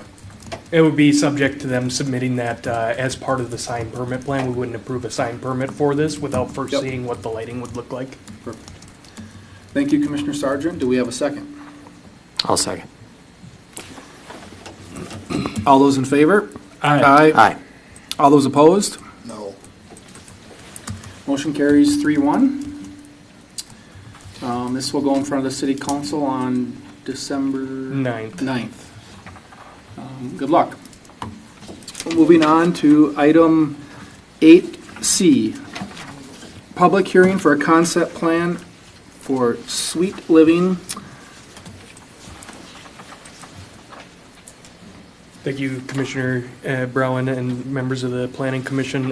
Yes, tonight you're asked to do a high-level review and have kind of an introduction point to a concept plan. I'll just note that concept plans are not subject to any formal decision-making tonight or anything. This is informal feedback that will be provided back to the applicants related to the overall concept site plan that was in the packet as well. So as Commissioner Brown had mentioned, Sweet Living, Assisted Living is proposing a facility at the corner of Balsam Lane North and Dayton River Road. This property here that you can see where my cursor is, the property is 2.87 acres and is currently vacant. I believe that it is currently farmed still. Zone GMU4 Balsam Lane Mixed Use District and guided for mixed use in the 2040 Comprehensive Plan. The concept includes a 32-unit single-story facility. Again, this is a assisted living, from what I understand in the applicant's narrative, they described as immobile residents that would not otherwise leave the facility for any reason or anything like that. So it'd be full care at that site. Just a note, and this is kind of the reason for the discussion tonight on the concept plan review in general, is that assisted living, memory care, nursing homes currently are not allowed as a permitted or conditional use in the GMU4 district. The applicants would be required to seek an ordinance amendment or rezoning of the property to a commercial district like B1 or B3 that would allow assisted living as a conditional use in those commercial districts. So those would essentially be the two options for that. There was another thing that I was going to mention. Maybe it'll come back. The plans provided show the layout. Two different concept plans were provided to this, one linear and one L-shaped facility, both oriented towards the northwest corner of the parcel. Below in that table is kind of a review of what Concept 1 is in comparison to the GMU4 district. Site plan requirements such as setbacks, parking setbacks, building setbacks. There is a requirement for minimum 50% of building frontage at that maximum setback of 30 feet or at that minimum setback of 15 feet. I will note that really the discrepancy between the two is that the linear building Concept 1 or Concept A does not meet this requirement currently within the GMU4 district. There's also a note in there that related to residential uses that requires that 50% of multifamily or residential uses have underground parking, up to 50% of underground parking. Through staff's determination of an assisted living or nursing home facility. This is more commercial in that regard, so we would leave it or require it to adhere to the assisted living parking standards in the code, which is half a space per unit, which would require them 16, and they are showing 25 on both.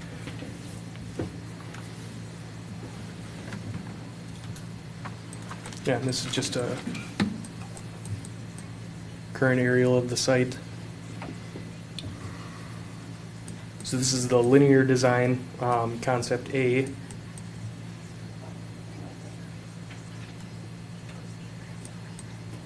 And Concept B. And there's both of them side by side that I forgot I included.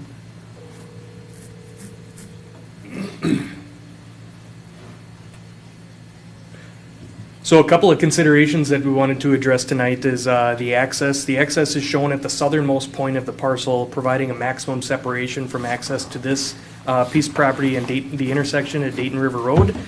Staff is supportive of the access location as well as the possible cut into the median on Balsam Lane for full access rather than it being a right in, right out, but does not feel the left turn that is shown in that concept design is necessary for this specific use. Also note that there was an accessory structure in concept A shown, and just to note that any general mixed-use district or commercial district does not currently allow accessory buildings on the property. So that will also be something that the applicants would have to address. And I already touched base on the parking. So tonight, the Planning Commission is asked to hold a public hearing. You're more than welcome to provide feedback on the general layout and site design to the applicant. The pressing question that the Planning Commission should really discuss initially is whether an assisted living facility, memory care, nursing home type of use is something that you feel comfortable with having within this general mixed-use district. Just a little bit of background. I didn't have the full video of the meeting when this was adopted and discussed from the Planning Commission and City Council, but the minutes were very extensive. It doesn't specifically address the lack of not including this type of use within this area when they were listing out the multifamily uses. Generally, the direction that city staff provided to the Planning Commission and City Council was related to having multifamily as apartments, condominiums, things like that could potentially have active residents within this area to help promote more commercial development within this area, whether that be retail in nature or what have you. So that from my research, that is what I found on the reasoning. There wasn't any specific call outs to let's not have this here or anything like that. That was the direction that they went down when it came to multifamily uses within the GMU4.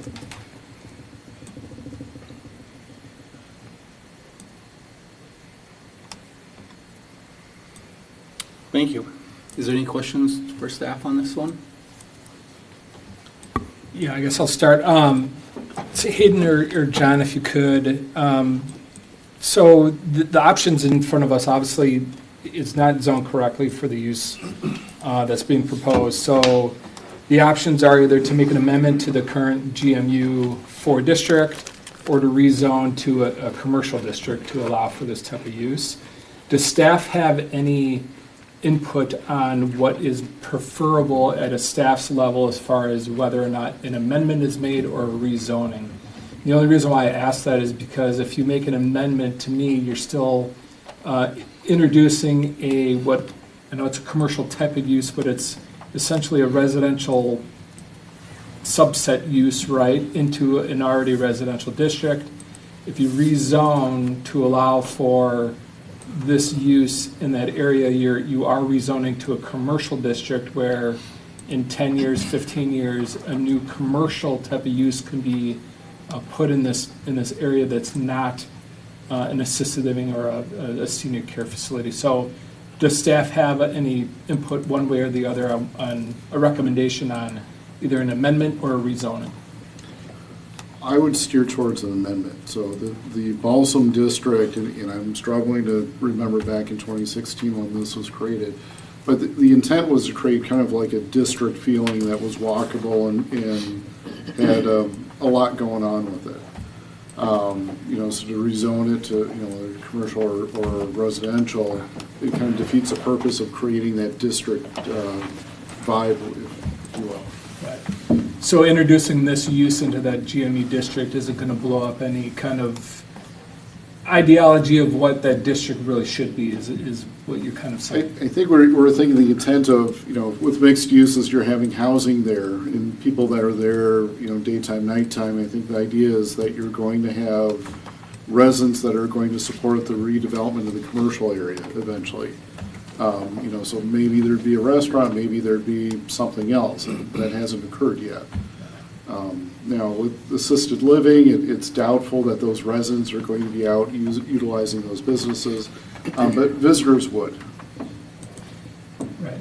I mean, the reason why I'm a little bit more focused on this is because our next case is almost the same exact thing, Yep. just right across the street, right, with the same issues going on there. So I just want to make sure that, staff has reviewed this and is comfortable with the amendment rather than a rezoning. So we'll take that in consideration, obviously.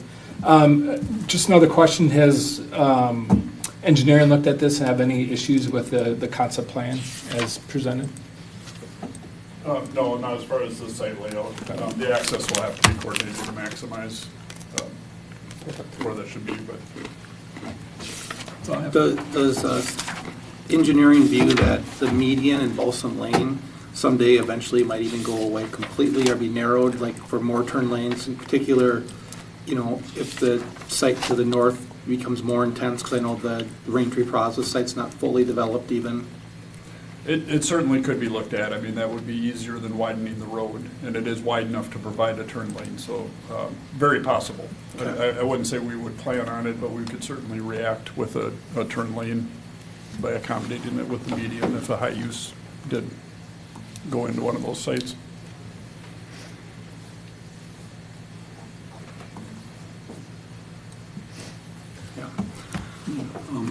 Jason, the upgrades that Hennepin County is planning on doing to Dayton Road, do they have any play in what we're looking at here? Their draft report is released for review for involved agencies. It does not have any substantial upgrades to the intersection. So it's proposed to have the turn lanes in the general configuration that exists today. So no roundabout, no signal system, at least with this project.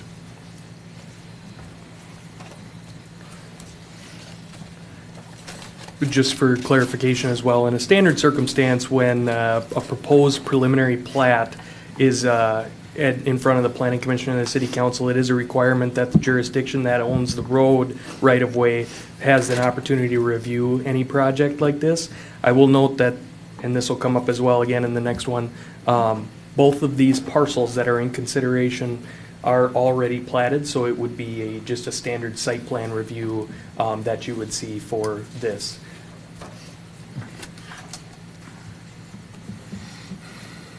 And my point was Hennepin County will not have the opportunity to review this project before, if they intend to come back for formal decision.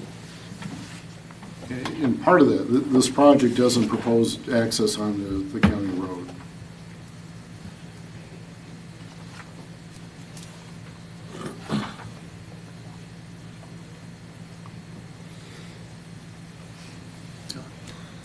If there's no more questions for staff, we'll invite the applicant to come forward.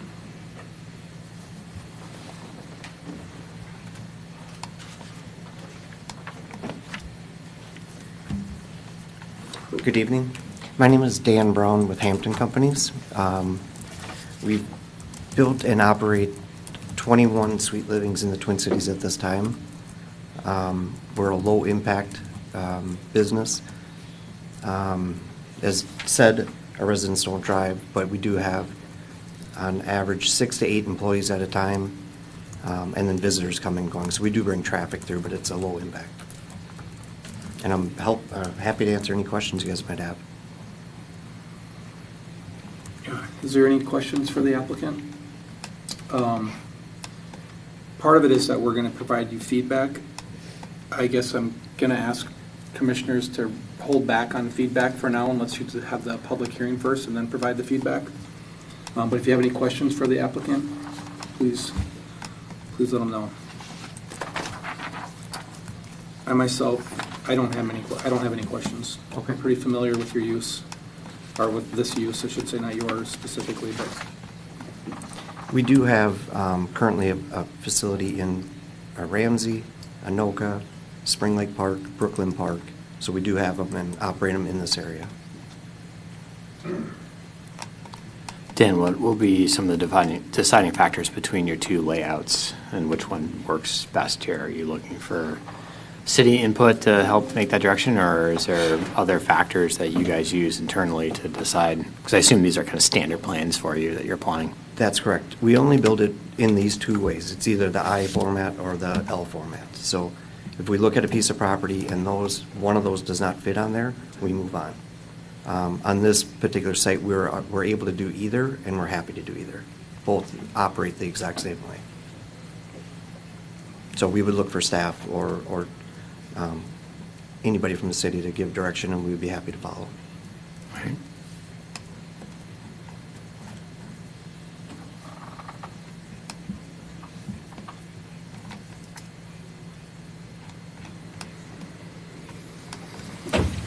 Yeah, I'm assuming we're going to have some good feedback for you, but Okay. since this is a public hearing, we're going to open that public hearing Okay. and see what the Great. public has to say, and then we'll probably invite you back up. It is 8:15, and I'm going to open the public hearing on this item. If anyone is in the audience that would like to speak on this matter, please come forward.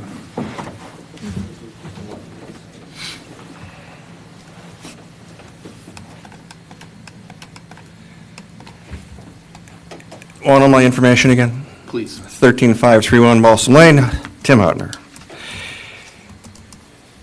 As far as a use, I'm in that area. I think that this makes a lot of sense. I think that it's very logical for what it is. But as stewards of the city, we should probably make sure that we're vetting the people properly. Now, if I get this correctly, can I address the... Yeah, but don't expect him to respond back to you. When he comes back up here, he can maybe answer some of your questions directly. I see. Well, I want to make sure I got the correct company here. Andover, Anoka, Burnsville, Chaska, St. Paul? Not St. Paul. We're not St. Paul, but the other one's your gig? Yes. I'm sorry, can you repeat it just to confirm? Yeah, and just to be clear, I mean, I just want to make sure that what you're asking him is referring to his business. That's why I wanted to verify. Yeah, I know, but you're just reading stuff off a piece of paper, so let's just be clear, or I don't want to have a dialogue back and forth between you and the applicant here in this setting. Okay. And we're going to hear your concerns. Yep. I always do some digging in when someone's coming into the area. I want to see what they have to offer as a company in our city, that they're a good fit for the area. Again, I think the use is a logical thing, but I'd like to know if he's a 144G or a 245D, and if he's registered with the state of Minnesota, which he has been registered, and it looks like they've got a couple of revocations, there's some reinstatements, there's a lot of things going on with the SOS. And if this is what his company is, then we need to take a break and pause and find out why there's so much things going on with the SOS. The 144G and the 245D, I'm going to actually ask the other guy here on item D, because that opens the door for group homes. And if they are a thing with that, then we really need to take a big look at what the business model is as a community. And again, if they're fueled by the DHS, or do we have any state organizations that are funding this, again, their licensing is a kind of a big thing. I wanted that to make sure it was pretty clear. We don't want to end up with things that could substantially ruin the area, and that was my question. So however he wants to answer. Thank you.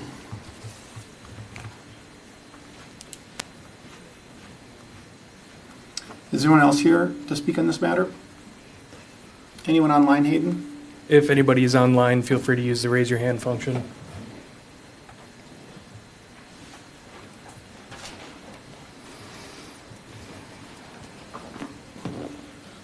My name's Ashley Winters, 13440 Arrowwood Lane North.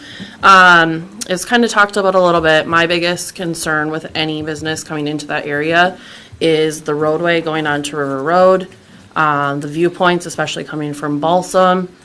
It's very hard to see right now, anybody coming along that curve. So that's my biggest concern. Just the access and the safety. Just for clarity, the curve on Balsam or the curve on Dayton River Road? River Road.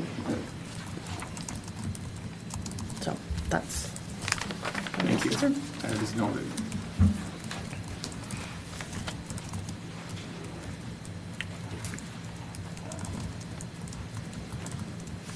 Commissioner Brown, if I could just touch on a couple of those comments related to the site design and the corner of the property on Dayton River Road and Balsam Lane. I will just note that there is a requirement for the building to be recessed back a certain distance from the corner of where those two streets meet. So that will also be a part of the review to verify that they are in compliance with that requirement, to avoid any of those issues that may arise from sightseeing. And if I could as well, I would just note that assisted living facilities, memory care, nursing homes all have distinct definitions within the zoning ordinance. This would be a separate use considered in the zoning ordinance related to that in comparison to a group home. A group home has separate standards.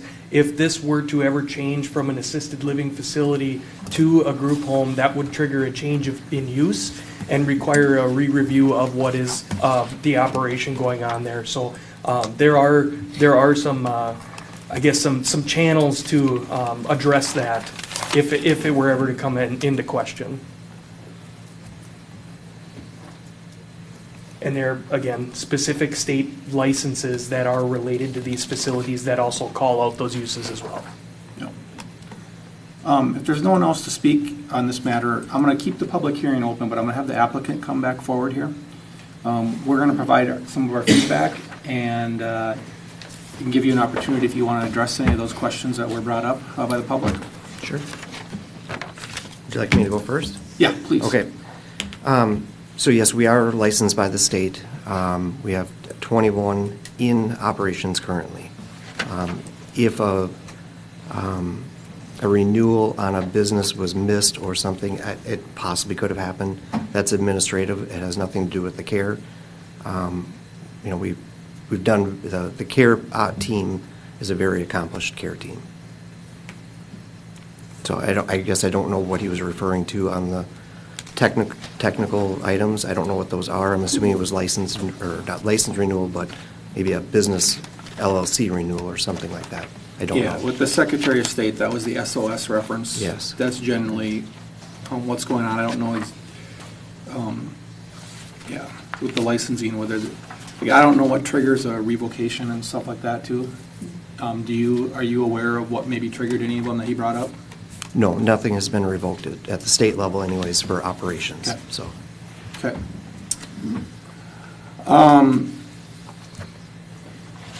Feedback on the use and the design. I will just start by saying that I'm supportive of assisted living, memory care, and the GMU4.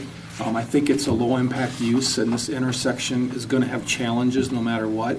And there's probably only one commercial site at this corner that can handle, because of the access, and if that happens to be the Rain Tree Plaza, which it is, and then I think that this use is even more supportive of handling traffic at that area and intersection. So from that perspective, I'm supportive of amending the GMU4 to allow this. With the building design myself, I'm kind of partial to I'm not like really partial one way or the other, but I like the linear design from a standpoint that's creating more visibility and space for that eventual, that access to your south. Yes. Especially if the Rain Tree Plaza site ever got redeveloped, could be subject to a lot more traffic. And so keeping all the sight lines open versus having a building blocking some of it, I like that better, I guess, is my perspective. Again, you're not going to have a ton of traffic coming in and out of here, but. Concept A. Concept A.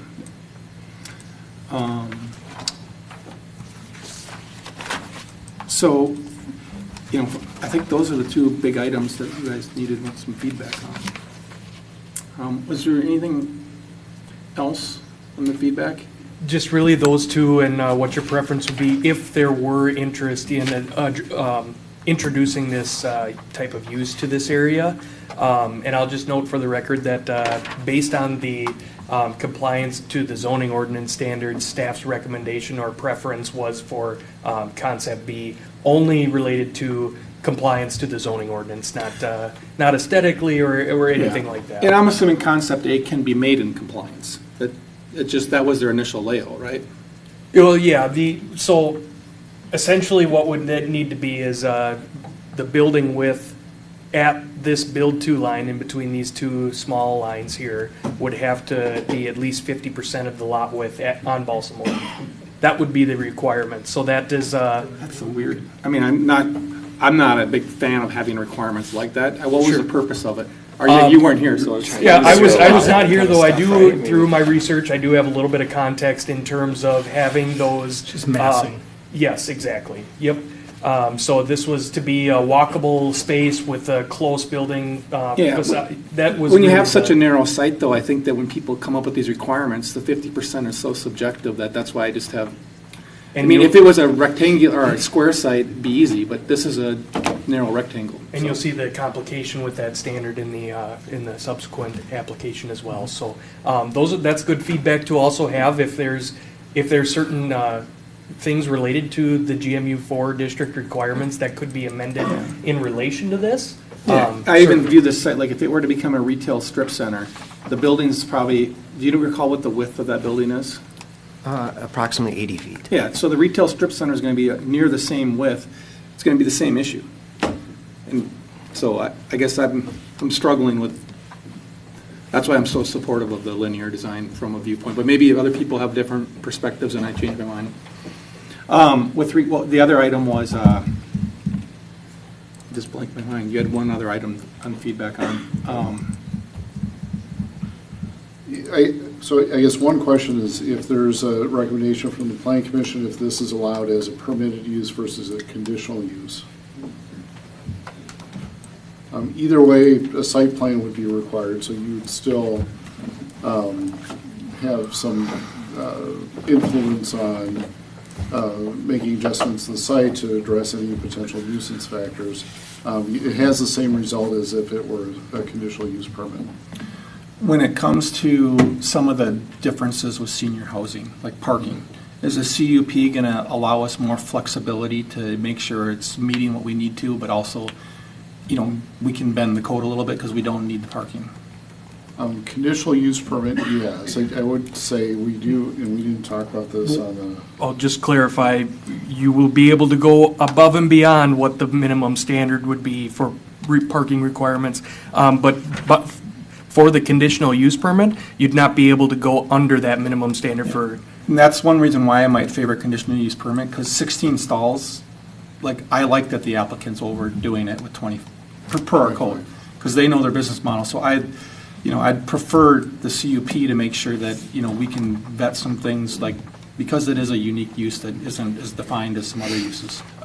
Yeah, and I'm just going to jump in. For continuity of this district and this type of use, if that is the case related to, if the half space per unit is maybe too low and we would consider requiring above and beyond with a conditional use permit, then maybe it would be time for staff to look into addressing that as an amendment to the parking standards in general.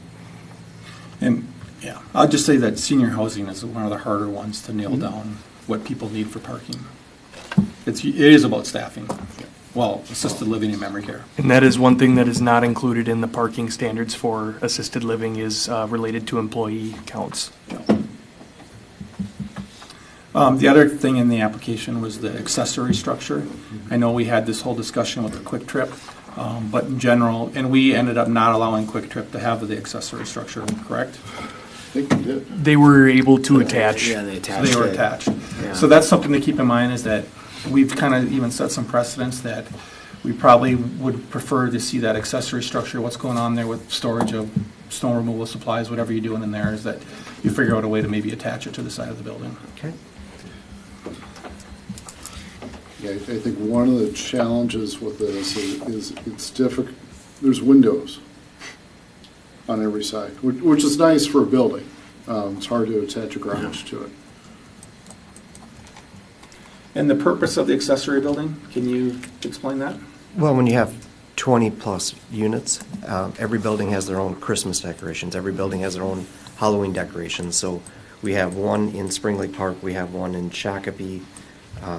They're nice for being able to, the facilities be able to store their things there until the season comes, and then they bring them out to their individual buildings. Yeah, I think from that perspective, they could figure out how to make it in the building.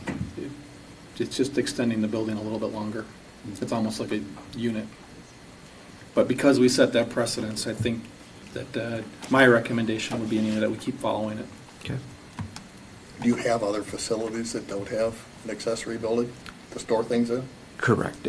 So the majority of the buildings do not have accessory buildings. So where do they store their items that you just mentioned? We do have the home office, and we do have a couple of other buildings that are used. This facility then could function without that accessory building? Absolutely. Can never have enough storage, though.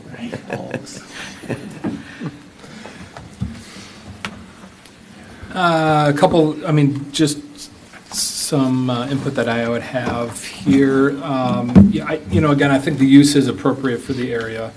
I agree that an amendment to the GMU district is better than a rezoning to a different district, just to keep compatibility intact there. As far as whether or not this use would be permitted or conditional, generally conditional use permits or conditional uses are more intensive uses of the property that would give the planning commission and council the ability to put conditions on there to make sure that they're not exceeding that intensity, the desired intensity of the district. In this case, I think that these types of uses are actually less intensive in some ways than multifamily apartment buildings and so on and so forth. So I would be okay with it being a permitted use.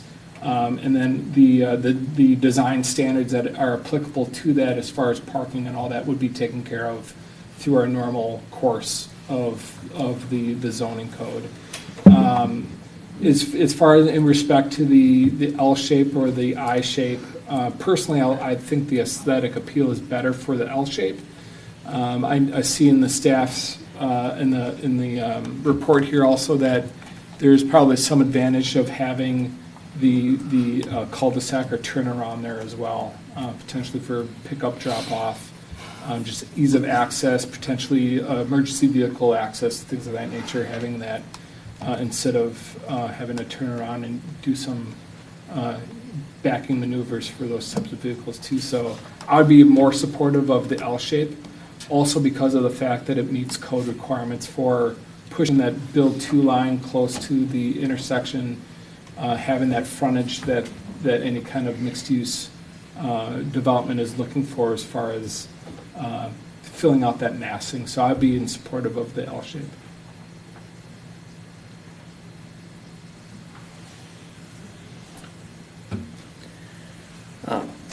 I'll echo some of what you guys said regarding the use. I think it's appropriate use for this space. I would probably lean towards the L shape as well. I like the continuation of that line along Balsam. We've already kind of established that with the tall townhomes into the two apartment buildings and then the continuation with this care center. I think that would make a nicer kind of experience along Balsam there. It also puts more units off of the River Road, which I think a little bit more privacy. Any thoughts on, do you have other properties? I mean, this is only about half the property then if you went with the L shape. Like, how would you guys maintain, or what would you do with the rest of that property? Just let it be brae grass or landscape it, or? We would definitely have sod all the way around, irrigation, but when we would get closer to where the stormwater basin is, we'd probably let that go with some prairie grass and not be maintaining that regularly. Yeah, also like the aesthetic at the corner, I think it'd be nice, especially if you guys are able to kind of address the fact that you're on a major corner. The image you show looks like the outside corner of the building in Inver Grove Heights is just kind of facing some open land or nature or something, but this will be facing the corner of a major intersection. So It could be an opportunity to maybe just do a little something different. I know you build the same buildings, but could you do something a little different with the aesthetic of that corner with your architect to just acknowledge the fact that you're on a busy corner? And I hear what you're saying, but the reality is the residents like the activity. Yeah. The residents want to see the activity. If, our Little Canada project's a perfect example. It's got woods on one side, nature, wildlife, everything. On the other side had a strip mall, and there was a liquor store there. And the closest to the liquor store filled up fast. Not that they could get out and walk there, but the activity is really, they want to feel like they're still part of the activity. Yeah, and I think that's great, and having a patio out there and seeing residents sitting out there on a nice summer day as cars are driving by, I think that's great. I'm thinking kind of architecturally, like the example you give of Grove Heights, the photo here, we're seeing air conditioning units, gas meters, rooftop units, all that stuff are in that corner. That'll be the corner of our building if this were to go forward. Could that stuff be thoughtfully relocated or addressed so that that's not what you see from the corner of Balsam and the River Road? Okay. Now I understand the comment. Yeah, so just acknowledge the fact architecturally and functionally, like this is the prominent view of the building, and be thoughtful on some of those mechanical things. Okay, no, we can look at that.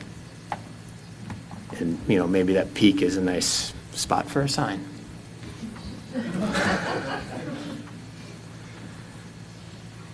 I think to Jason, our public work, our facilities, or transit folks too, like fire truck turnaround, if it was that square, to me, a large fire truck would have a hard time in that space, but hopefully that'll be looked at and scrutinized. Yeah, for safety. Department goes through, Yeah. Emergency Services goes through that, and then we have tools for evaluating that Mm-hmm. in the design process.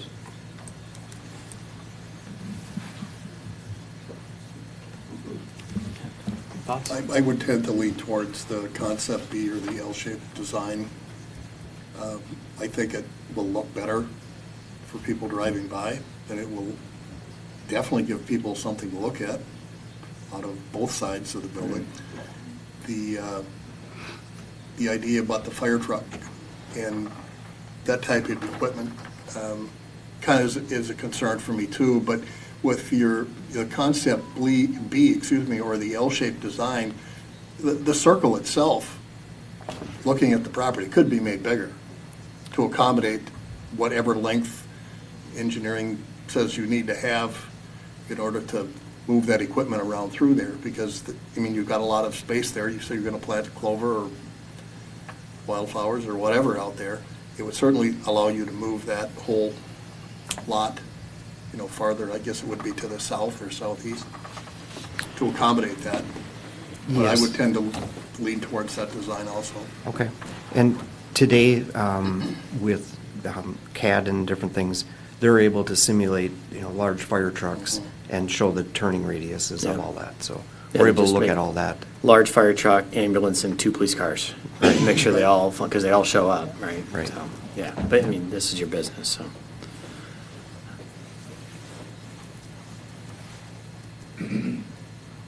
Anybody that's ever looked for a place for a loved one to go to knows that the community certainly needs something like that, and it's definitely an asset to the community.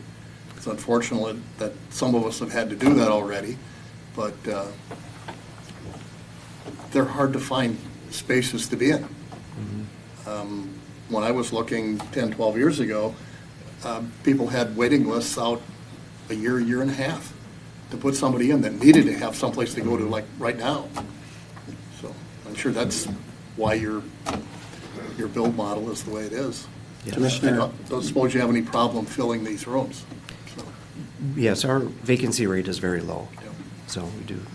Commissioner Grover and Commissioner Crossland, do you have feedback for staff on the permitted versus conditional use permits? I think Paul provided those. He did? Yeah, My bad. I'm going to trust staff and you guys' opinion on that. CUP. CP, okay. The public hearing is still open on this item. I think I'm going to close it at 8:38. Is there any other feedback to provide to the applicant I'm good on my end. Do you have any more questions that you feel like you need more information from us on, since this is a concept plan review? Not at this time. I think I understand. All right. Actually, just one more. I think Commissioner Crosland made a really, really, really good point as far as with that L-shaped design, is that essentially you are going to have two fronts of this building, and we want to make sure that it looks like two fronts and not back of house that is adjacent to our roadways, right? So there might be some need to shift some design as far as how you're going to hide the HVAC equipment and air conditioning units and things of that nature. I think that's going to be more important than perhaps what was initially brought up here as far as the overall design of that building. So just keep that in mind, please. Okay. Yeah. Okay. Thank you. All right. Thank you very much. Moving on to item 8D, concept plan for Dayton Assisted Living. And Commissioners, just for my clarification, would you reiterate, I only got a couple of you related to the permitted versus conditional. Did you have one more? Okay, never mind then. Thank you. Okay, similar situation here. This is a concept plan review for an assisted living facility just south of Raintree Plaza on Balsam Lane. The property is 1.57 acres and is currently vacant. Zone GMU4, Balsam Lane Mixed Use District, and guided for mixed use in our comprehensive plan. The concept includes a 58-unit, 3-story facility that nets out to about, or grosses out to about 36.94 units per acre. And just for reference here, this in the green is the parcel in question adjacent to an R1 district and across the street from the parcel that was just previously talked about. Again, this is another situation where currently this type of use is not allowed within this district.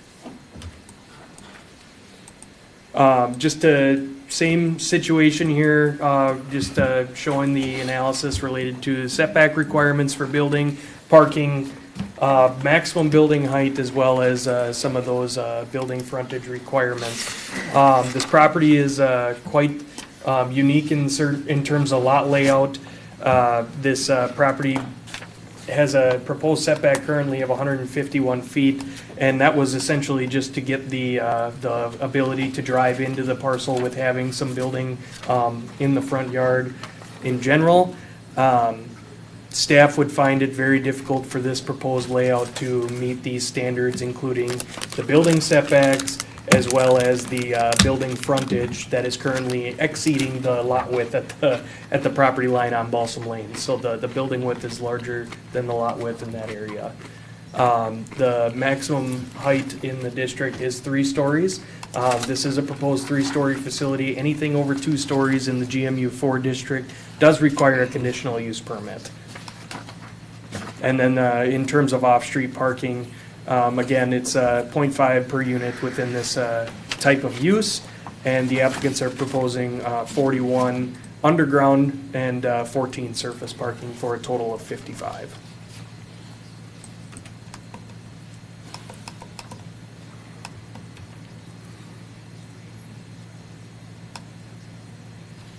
And this is just a layout here.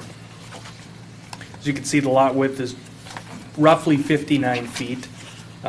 In general, and the lot width of the building does exceed that.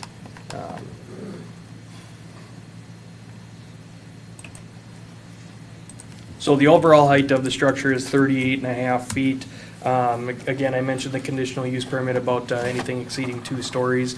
Architectural standards have not been fully reviewed by staff at this point, as the below elevation was the only one provided to this point.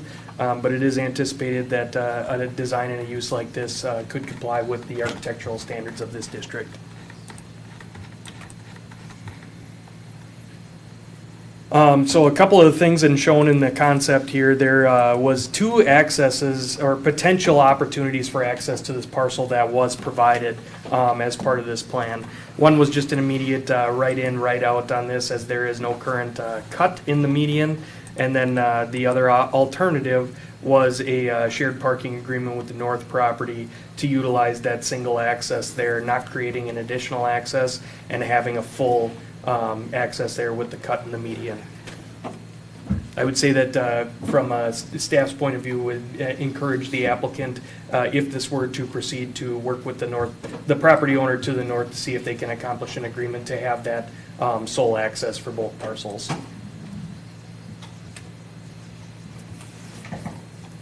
I already discussed the parking requirements overall, more than compliant with what is required for an assisted living facility per the zoning ordinance. I will also note that the concept plan, and this was discussed by engineering as well, that the concept plan did not include any area, not R, on the site for stormwater management, being that that would be something that is required for this site, is there will have to be stormwater management on site, potentially significantly altering the layout of the lot, and unless there are obviously opportunities for underground stormwater ponding and things like that. So that is one thing that it would still be out in the air that could potentially alter the design.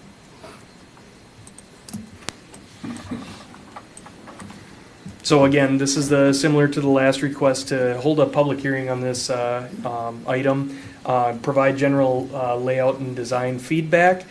This is an informal review. No formal action will be taken with this. And the same goes for when this would get reviewed by the city council next week. It would be an informal discussion. No formal decision making will be at this time. And with that, I'm happy to answer any questions. The questions really remain the same for this type of, or this item as well as the last. But only one design concept to review. Can you, in your report, you said that there variance would be needed. That's to the build to line, correct? That they would not be able to achieve just because of the layout of the property? Correct, yeah. The way that this would be, the way that this concept showed the parcel is that essentially the maximum setback to the front property line is 30 feet in this district. So that would be something that would require a variance in this regard as well. I believe that might have been it from what I had, what I remember. I think that'd be the only variance that would be required. Yeah, I mean, I think regardless of the use, any use on this property would probably need that variance, just because of the shape of the lot. So an unfortunate need, but it is obviously needed. And there really isn't, in my estimate, a way of designing any kind of building that would meet those standards. So obviously, it's not a one-size-fits-all. I get that. So I just wanted to clarify that. Thank you. The one thing that I did not bring up that I should also mention is that the fire department did also take a look at this and did recommend that at least access to the rear side of the building on the north side of the property would be created with this, allowing them to get back to the back side of the facility. From my understanding, the recommendation was a 20-foot wide drive aisle that would be signed as emergency access only, and likely have a breakaway gate or something like that for for that specific type of use. So. Yeah, the challenge is, as you can see there, I mean, this is a very tight space, and there's only about 20 feet between the building and the north property line. Would it be a 5-foot setback from property line to that drive aisle, plus the 20-foot? So 5 or 10. We had 5 on the south side available. But, yeah, I mean, there would be a setback, but there's not space for it. Yeah.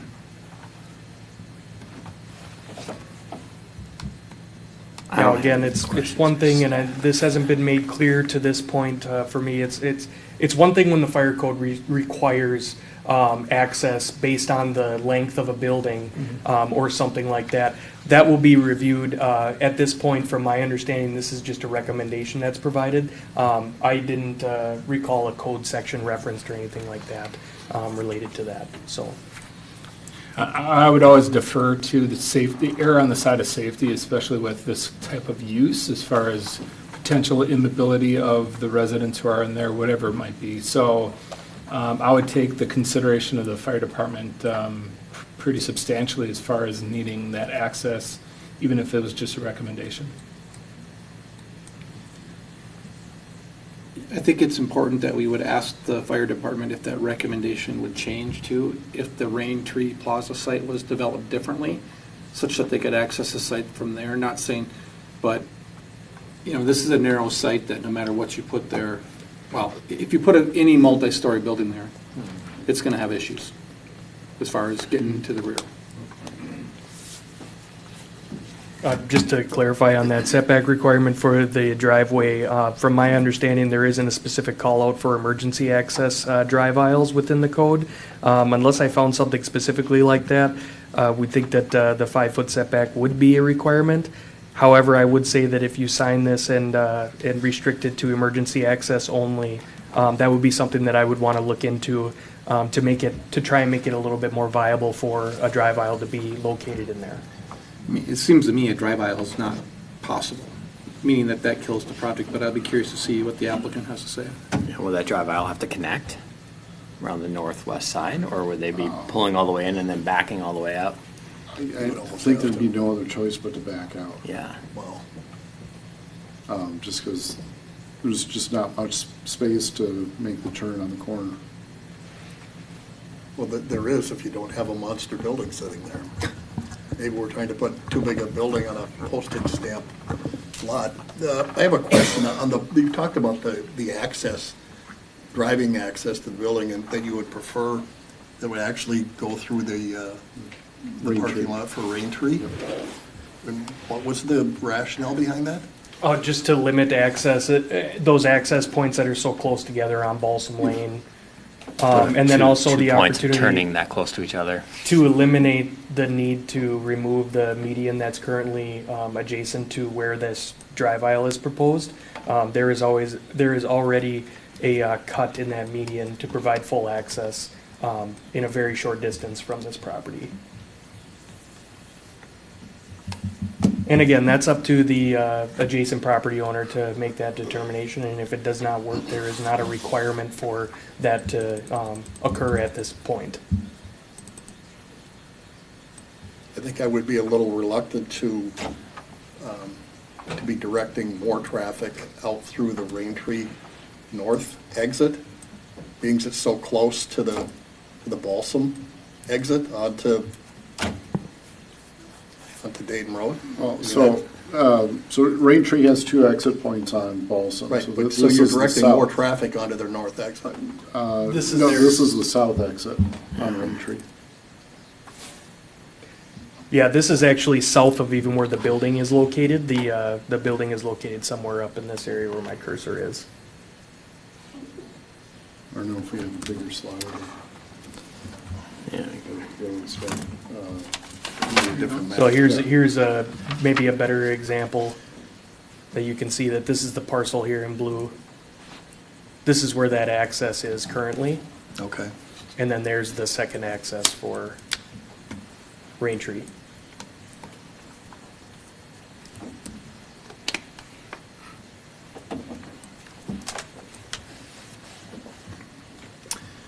Any more other questions for staff?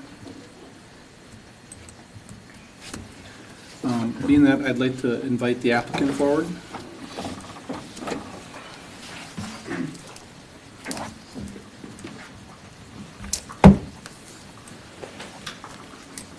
Hi there, I'm Chad Kaz. I'm with BJ Boss Builders. We're the general contractor working for my client, Frank Garrido, and his team at Triad Holdings. Could you state your address for the record too, please? Yeah, 769 Taft Loop South, Cambridge, Minnesota. Thank you. Yep. Frank, maybe. Yeah, Franklin Angwenye, address 11920, 134th Avenue North. Thank you. Owned by other 6, and they all live in Dayton. Right, so trying to get rid of that one and move it here. So you just Yeah, have a few do you guys areas have anything between you want the to road. present about the project? And then we can, same thing with the other applicant, we'll probably just see if there's any public comments before we overly share some of our feedback. Yeah, sure. No, just more or less that it is it's a unique lot, right? So to try and get a project or a use on there, there's some challenges to that. And I know mentioned the emergency road, 20-foot, around the back. In the past on similar projects or multifamily projects, we've, maybe put a fire hydrant around in the back. This building would be 3 stories. It's non-combustible construction. It's fully sprinkled. 2 stairwells on each end, 2 elevators, so they're, not saying that 2 elevators can't go down, but at least we have, 2 elevators there in case they do go down. So, we feel like we've made some, accommodations there to kind of maybe help mitigate some of that risk concern. Do you have an opinion regarding that fire lane? Like, is it physically possible on the site with, obviously you can make your design different, smaller building, all that kind of stuff, but I guess we're just trying to understand that if we're providing the feedback that, yeah, that's what the direction we need to go is what does that do to the project? Yeah, it's going to be, if we have to, it was unclear if we have to say that 5 feet off the lot line with that driveway too. I wasn't sure. Do we know that? That's context I'm going to have to provide it at a future time. I don't have that information in front of me. It really comes down to specificity in the zoning ordinance related to drive aisles. So, because that, it's already 20 feet of space. So it's already 20. Then we're at 25. So if that's what it is, then yeah, it creates some challenges. And it may reduce the size of the building, which could potentially reduce the number of units, and then we got to go back and look at the feasibility, and the pro forma on the project. The drive aisle, the south drive aisle, I can't see it. I believe it's like 26 feet wide, potentially. But it's wider than 20. So there's I think an option of shrinking that down to 20. Sure. Yep. And shifting the building south another 5 feet to get that setback. Right. And we're talking it's a still paved tight. drive aisle on the north side of the building.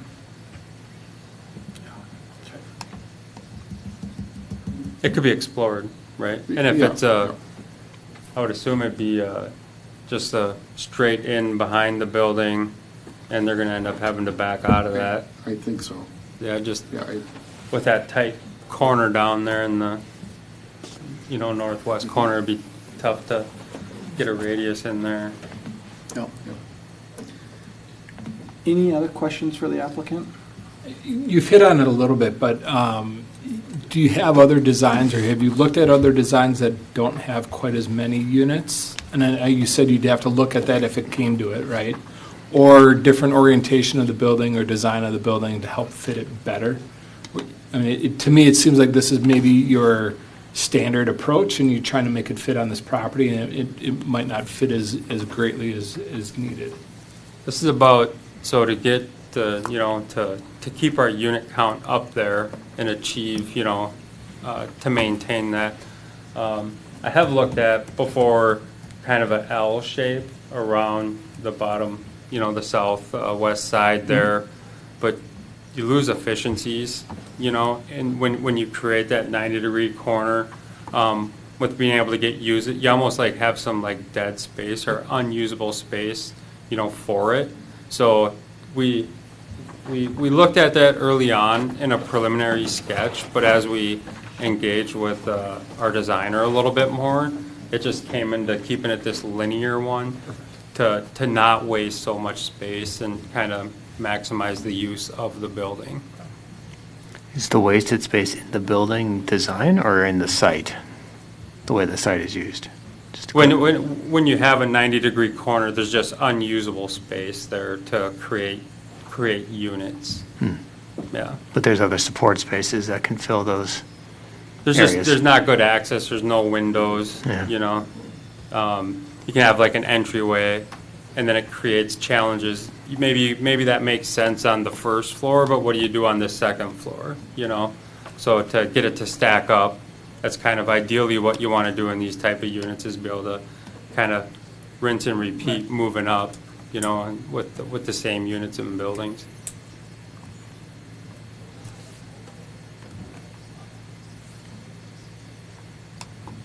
And just another comment, and I don't know if the product is used too much anymore, but I know that other fire lanes have used like essentially like permeable grass, like pavers. Yeah.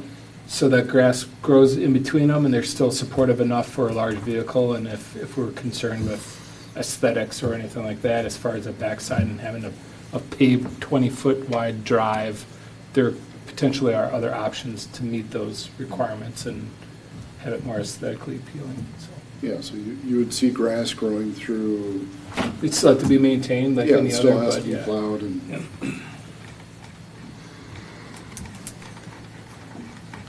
That's all I have. Any other questions? Any questions? Thank you. We might call you back, well, we will call you back up here, but I'm going to open the public hearing. Maybe no one's here too. Well, actually, there is someone here who wants to talk. Thank you. It is 8:59. I'm going to open the public hearing on this matter. If anyone's here to speak on this matter, please come forward.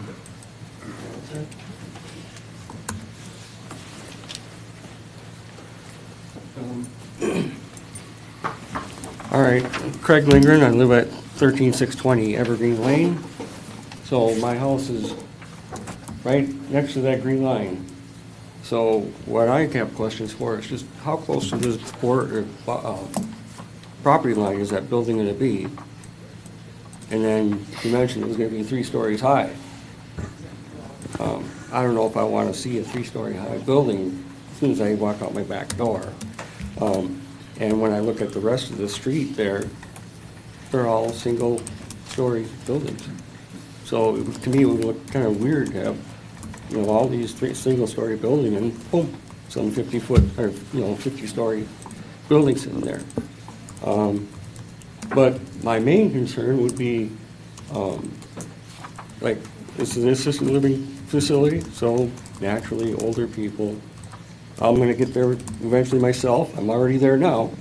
But fire or emergency vehicles, how often are we going to be hearing sirens and lights coming in and out? That's what I'm concerned with. And I could have brought that up with the other one, but I thought the two were connected. That's basically what I'm concerned about. Thank you. Thank you.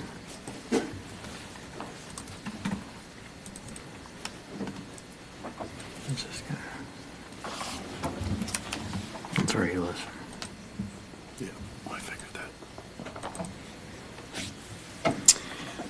If there's no one else here, it is 9:01, and I'm going to close the public hearing. No one's online, Hayden? If there is anyone online, feel free to use the raise your hand function. All right, I'm going to close the public hearing at 9:01. If the applicant can come forward again, we'll provide some feedback. This is not an action item similar to the last one, so we're just providing feedback.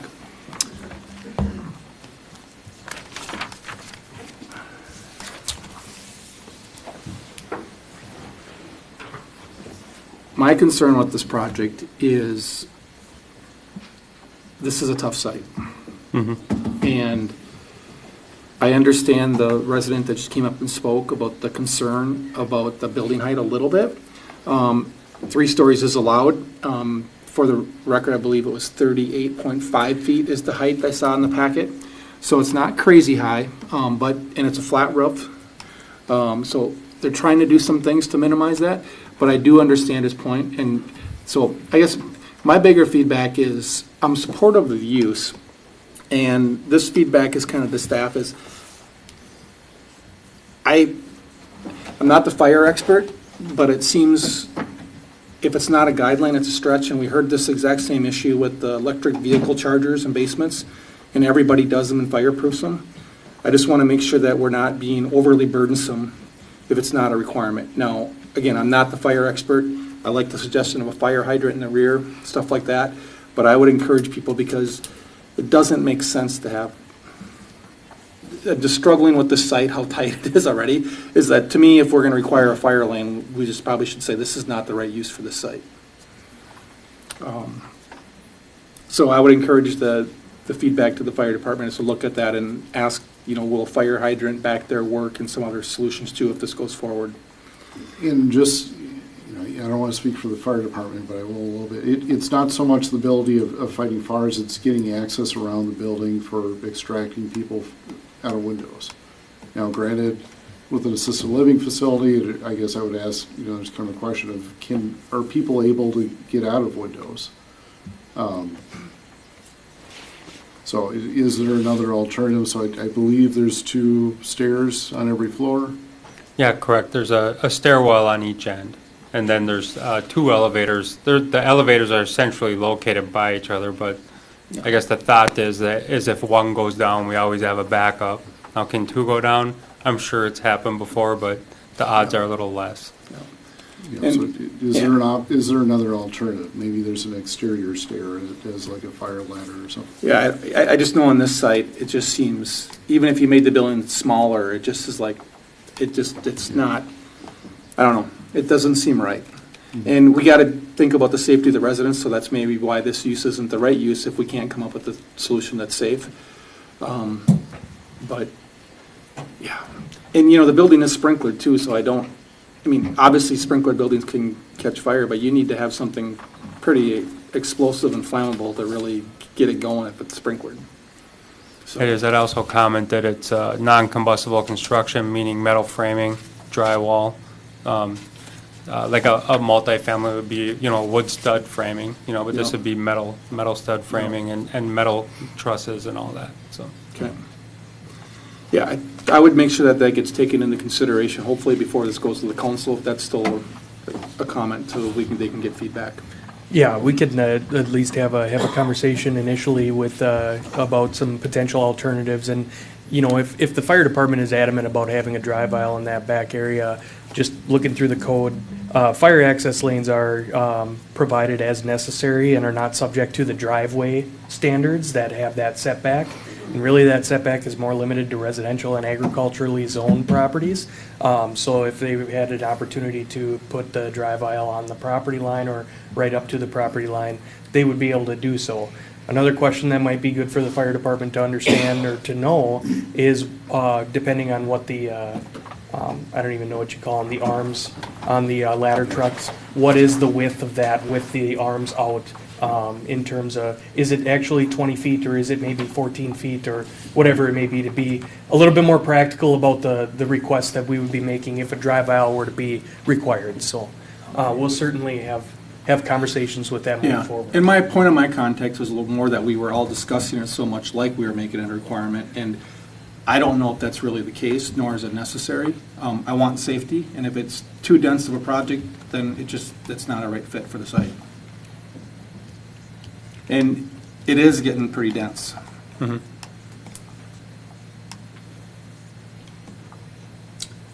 Any other feedback? I kind of wish this project was swapped with the other one. Get the 3-story building out on Dayton River Road and along with the other apartment buildings, and then put the low-rise single, one nestled into this little triangle lot. Same thing. So it's a little too bad we can't swap them. I am 100% on board with the neighbor that spoke about the 3-story building right behind their house. I mean, this is less than 100 feet away from the back door of 2 houses. And it just doesn't feel right. Like, I would not be happy with that. Like, it's a big building, especially in the winter when the leaves are off. Like, that is what you see every morning, blocks the sunrise, all that stuff, right? Like, it's a pretty big impact, and I know it's only a couple of residents, but it's still existing residents that have, those houses have been here for a long time. Are there the apartments across the street? 1991 sale date, 1994 sale date, so They these are, folks and have. that's the challenge with, and Mr. Crossland recognizes, the challenge is that I agree that it doesn't feel right. The challenge is it's allowed by code. Yeah. I got it. Yeah. Yeah, I mean, that's the bottom line, is that there's always going to be conflict, or a lot of times there's conflict, obviously, between 2 different land uses, right? Sure. So there has to be some kind of transition period between single family and your commercial districts, or districts that allow for more intensive uses. Yeah. That's a challenge that every city has to abide by. The fact that this property is allowed to have a 3-story building meeting the 38.5-foot requirement, whatever it is, that's to me, it's not a challenge, it's a right that you as a property owner would be able to pursue to build to that height, right? The downside is, yes, it's gonna not be as appealing to a neighboring property, but that's what the city council has determined is okay for this district to be built as. I see. Right? Yeah. It can feel bad to all of us, and it could not feel right. So what we can do, though, is help mitigate some of that with, through the conditional use permit, help make sure that that building is aesthetically appealing enough where we're okay with its location. Sure. If you're meeting city code requirements, there's not much more we can do, but then also help make this more aesthetically appealing or whatever it might be to help appease some of those issues that might be in the surrounding area. Yep.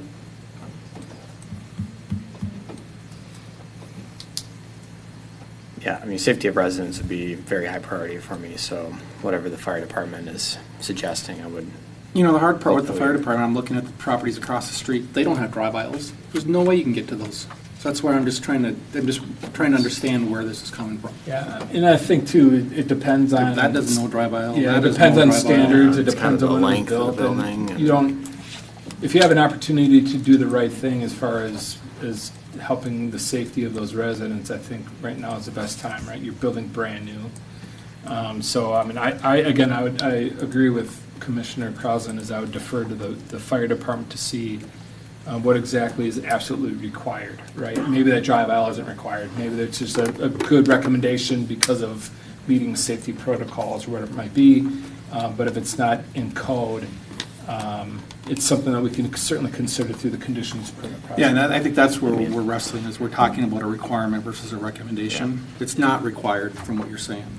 At least to my knowledge, I haven't been informed of a code that was referenced for that request. It'd be the state fire code, which we're not versed on. Yeah, I mean, they're different uses too. I mean, you got apartments with primarily able-bodied people with balconies that, you know, maybe have the ability to. Can't imagine the code care. No, Not at that. no, it doesn't. But I mean, you've got, this would have people that wouldn't have as much of an ability to exit the building on their own, maybe.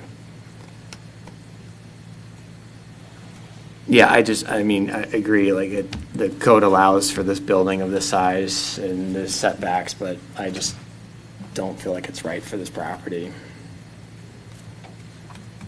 I mean, the design is nice, but it also feels like it's just a cookie cutter design that you're squeezing into this property and not designing it for this property.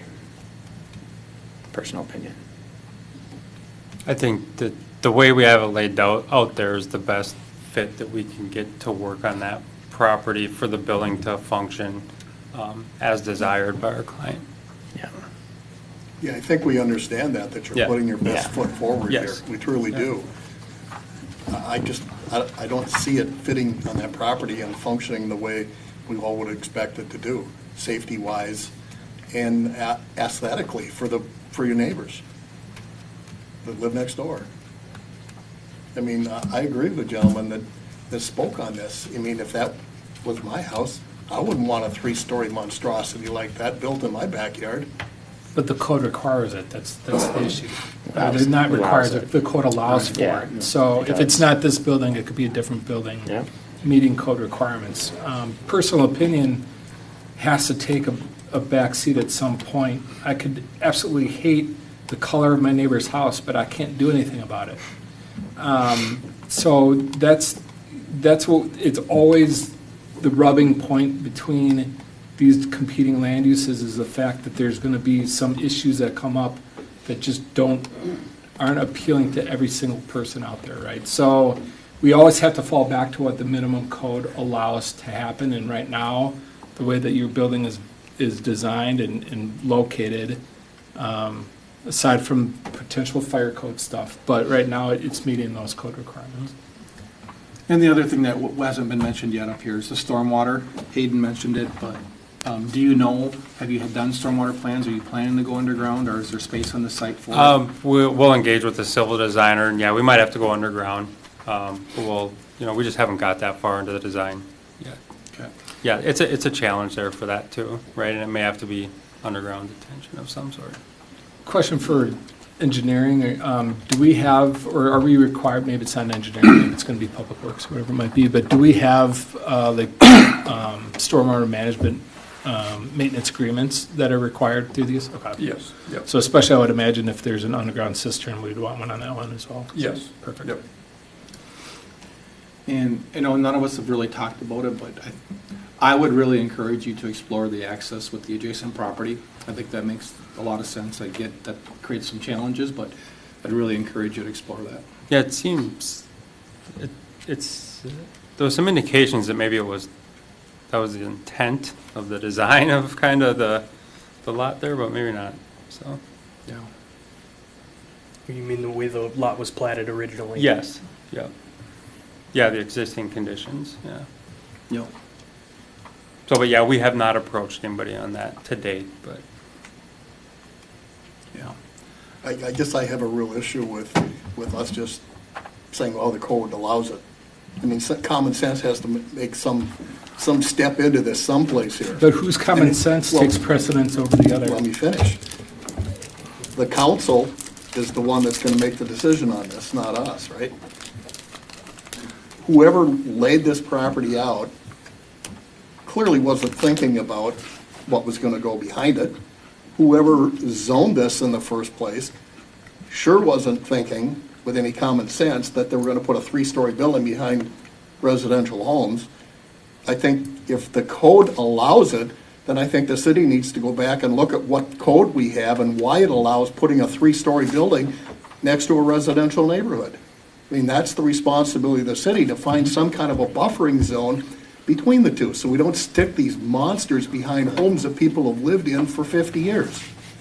I mean, if we do that, then I think we're shirking our responsibilities as leadership in this city. I don't care what the code says right now. If the code says that and we don't think it belongs there, then it's up to the council to figure out a way to make some kind of a buffer in between these two areas. You know, we have that with every zone change that we see. It's almost like you need a half zone change or a buffer of some sort. You need something. Because you see that all over the place. You see that from industrial to any residential. Yeah, I agree 100%. If we don't think that the code is right, that's when we make the changes to the code. But then it's going to be up to the council of whether or not they agree that that code change needs to be made in the first place. Right. So we can make any recommendation we want. Perhaps it's a recommendation from the city council to have staff look at it and present it to the planning commission, right? So, at hand right now, we have an applicant who's interested in this property, and short of imposing a moratorium on this type of development, we have to look at what's being proposed in front of us tonight. And the property owner, just so you're aware too, that the people in the audience, the property owner has rights to that. If we just deny stuff because we think it's wrong, we get sued as a city, because they have the right to do that, if it's already in code.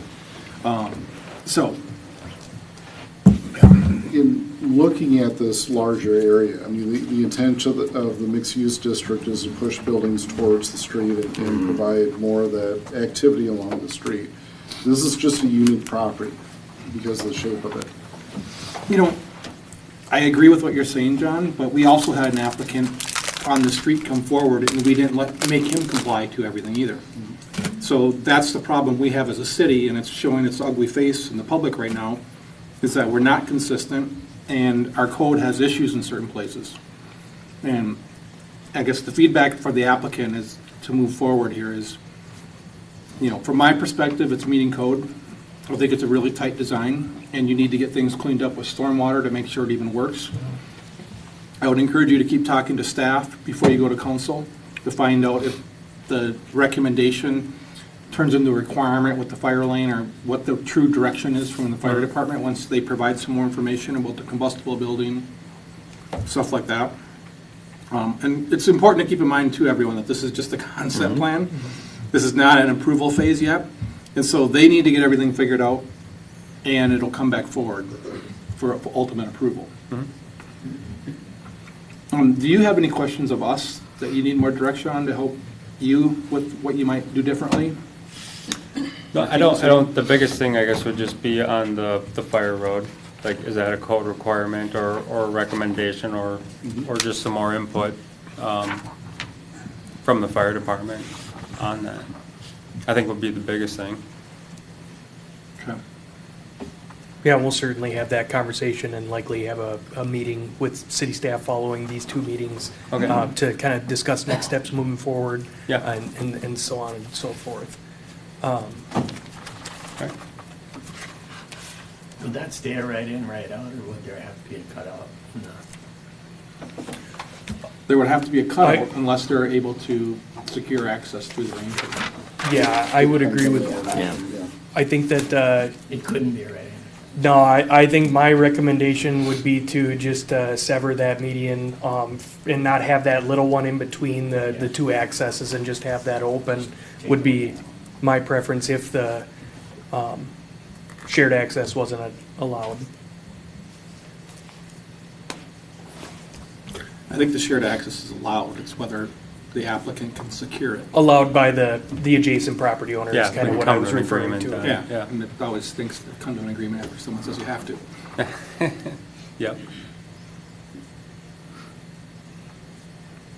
I will say the one benefit to the orientation of the building is you're coming to that west lot line at a corner, and the building is moving away from that lot line. If you were to have gone with that L-shaped building, you'd have a parallel wall to the property line Yes. abutting the two neighbors, and you would literally have a 200-foot line wall, 3 stories tall Yes. behind them. So this is a better layout for the neighbors than the L-shape would have been. And because this is a concept plan, you obviously haven't seen any of the detailed design, but there are landscaping requirements regarding buffering and screening from higher intense uses, such as this one adjacent to single-family residential. So that would be something that staff would look into and making sure that they comply with the screening and buffering requirements. And as well, the city successfully adopted a lighting ordinance for commercial and industrial properties as well, that this property would be subject to those higher standards than otherwise needed because they are adjacent to single-family residential. So those things will still apply to help offset some of those potential nuisance issues that single-family residential properties are concerned with. In the same breath, I will note that this building is proposed at 38.5 feet.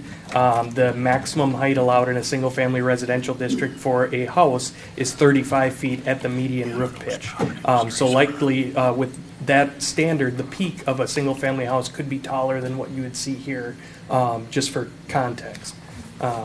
It just so happens to be the houses adjacent to it are Ramblers. Yes, yeah, that is correct. It would be ideal though if the two properties. Yeah, it would be. Because they would both be a good fit. Both have considered. Yeah, maybe, should we put that as a condition? You go talk to the other applicant and swap? I don't think the building fits on this lot, though. Right. Right. One of them did. I tried. Well, if there's no more feedback for the applicant, good luck. You're going to be in front of the council December 9th. Tuesday. Yep. Yep. All right, thank you. Great, thank you. Thank you. All right, moving on to item number 8E, public hearing, resolution amending the comp plan and ordinance amending city code related to the A3 zoning district. Thank you, Mr. Chair. So, this is the third time the commission has reviewed this, so I'm just going to kind of summarize it. So, the city council had originally approved the A3 agricultural zoning district this past spring. We received notice from Met Council that it also requires a comprehensive plan amendment. That was passed, and I'm sorry, I don't remember if that was July or August of this year. It was submitted to the Met Council for review. The Met Council gave us a incomplete letter and had a couple of concerns with it. The first concern was, and I'll summarize this and then I'll go back and talk about the A3 district.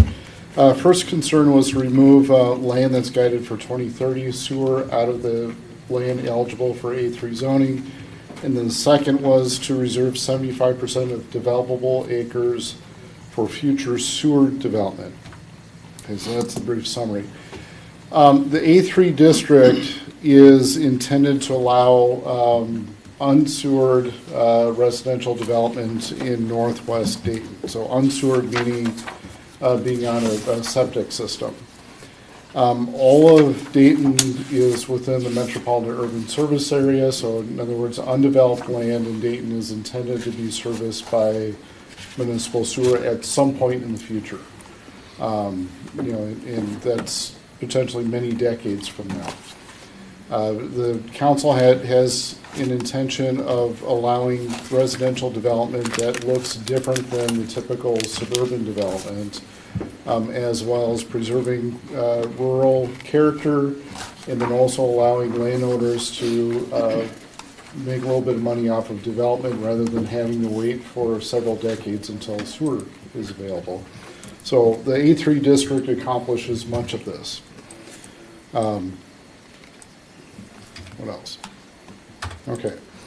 Addressing the Met Council's concerns. So the first concern regarding removing the 2030 sewer stage from land eligible for A3 zoning, as was passed by the council in July or August, is this map here. So generally speaking, this is northwest Dayton. The parcels that are highlighted are parcels that are 20 acres or more. The intent is that it would allow subdivisions of land for a density of 2 homes per 20 acres. So in other words, you have to have minimum of 20 acres in order to subdivide. And then it goes in 10-acre increments. So if you have 30 acres, you get 3 houses, 40 acres, 4 houses, and so on. Not every parcel within the northwest Dayton is sized for this. So this is why we have the lots that are, or parcels that are highlighted. So again, this is what was proposed, or this is what was approved, and this is what is proposed by taking the 2030 land out of it. So roughly, going off of memory, I think it was 179 acres that would be removed out of this. It's predominantly 2 property owners here that this would be removed because it is within the 2030 staging plan. Okay, second item. The Met Council had comments about wanting to preserve or reserve 75% of developable net acres for future sewer development. So the issue here is how do you preserve that? And kind of what we're coming up with is essentially is a covenant that states that this land is reserved for future sewer development. Doesn't mean that that's what's going to happen. That's a decision of the landowner once sewer becomes available. So again, this area is guided for sewer 2040 or later. In order for, I'm just going to pick on something. So we have Thicket Hill. If you're this parcel, in order to redevelop it, you've got to provide sewer from one direction or another. So essentially it's having the cooperation of every other property owner between your property and wherever the sewer is coming from. So there are challenges with that. Okay. So questions of what does this mean and how is it implemented? So we've had, since the ordinance was adopted in spring, we've had one concept plan and preliminary plat under the A3 district. This is Legacy Woods. When you take out the wetland, I shouldn't say that. When you take out the developed area, and developed we're defining as right-of-way, stormwater ponds and other stormwater infrastructure, and a half acre for a building pad. With Legacy Woods, that only consists of about 14% of the property is developed, whereas the ordinance allows up to 25%. So the question of having this restriction, is it too restrictive? Does it allow property owners to do what they want on the property? And we believe that there is, or that you can. These are large, at least with Legacy Woods. I want to say that the property sizes range from around 4 acres to about 20 acres. So they are large parcels. With the A3 district, the minimum lot size is 1.5 net acres. So it is possible to have projects that have smaller lots. The density would still remain the same. What's all included in the 14% developed again? The home pad site, what else? Roads, so right-of-way, stormwater ponding, and any other stormwater infrastructure, and then half acre for the house. The house itself, you know, So, there's not too many houses that are half acre in size. no, I'm more thinking, I'm more thinking like, Accessory are the buildings. yards gonna be included in this? In the sense that if you have accessory buildings, you can easily chew up a half acre. Not the buildings, but what. The space in between. The yards and. So the thought is you can redevelop the space that's in between. So we've had, I can think of Nature's Crossings as an example of those were acreage lots that I want to say were between 5 and 10 acres and were redeveloped. The houses were kept, everything else became something else. Yeah, and where I guess I'm going with this covenant is that accessory buildings, I think you could argue, could be torn down pretty easily. Yeah. Too, if you wanted to redevelop it. Yes.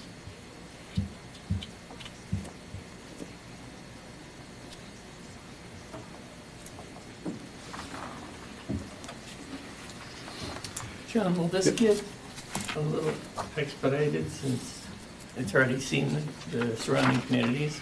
We're just making tweaks to it, or does it still have to go through? I'm always going to say yes, and then it doesn't work to get expedited, so.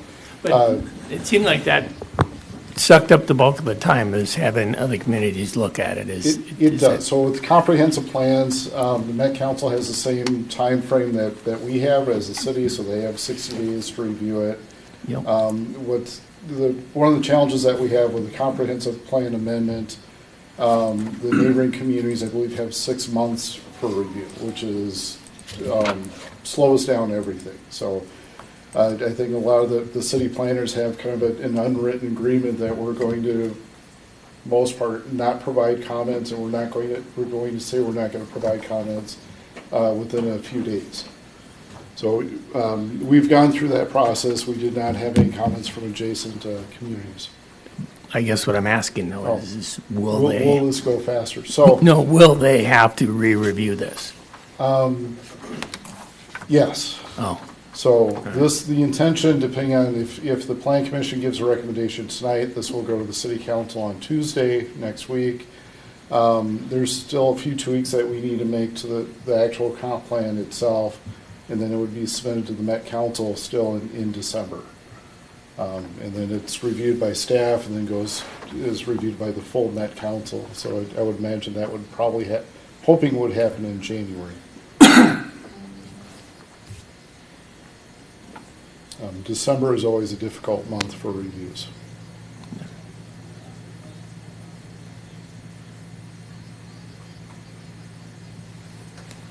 These two maps, and I know it's difficult to see from a distance, or it's just difficult for me at least. The left map is the sewer staging plan. The properties in Northwest Dayton that are hatched in yellow are the ones that are eligible for A3 rezoning. And then the map on the right is specific to Northwest Dayton that shows the developable, what we believe are the developable acres. So that's removing wetlands and steep slopes. And then it's also overlaid with the sewer, the general sewer plan.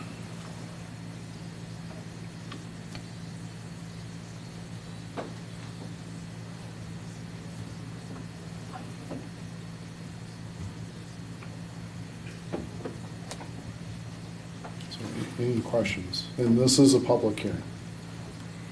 Any questions for staff? No questions. It is 9:30, and I am going to open the public hearing. If anyone's in the audience that'd like to come forward to speak on this matter, please do.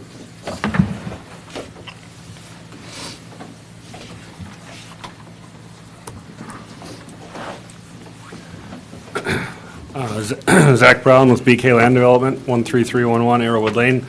I had a quick question about both the hatching marks on here that show what could be sewered in the future. I noticed the south half of Legacy Woods has the hatching marks, and the Met Council had agreed that the north section was non-sewerable. Does that mean that the northern half of the project is removed from the 25% rule, or is the whole project used for the calculation of that? The way this is written is the whole, we're showing that the hatching is that the parcels that are shown as hatching means that it's more than 20 acres in size. On the map on the right, we're removing the undevelopable land, such as wetlands and steep slopes. It is showing that the north half is developable.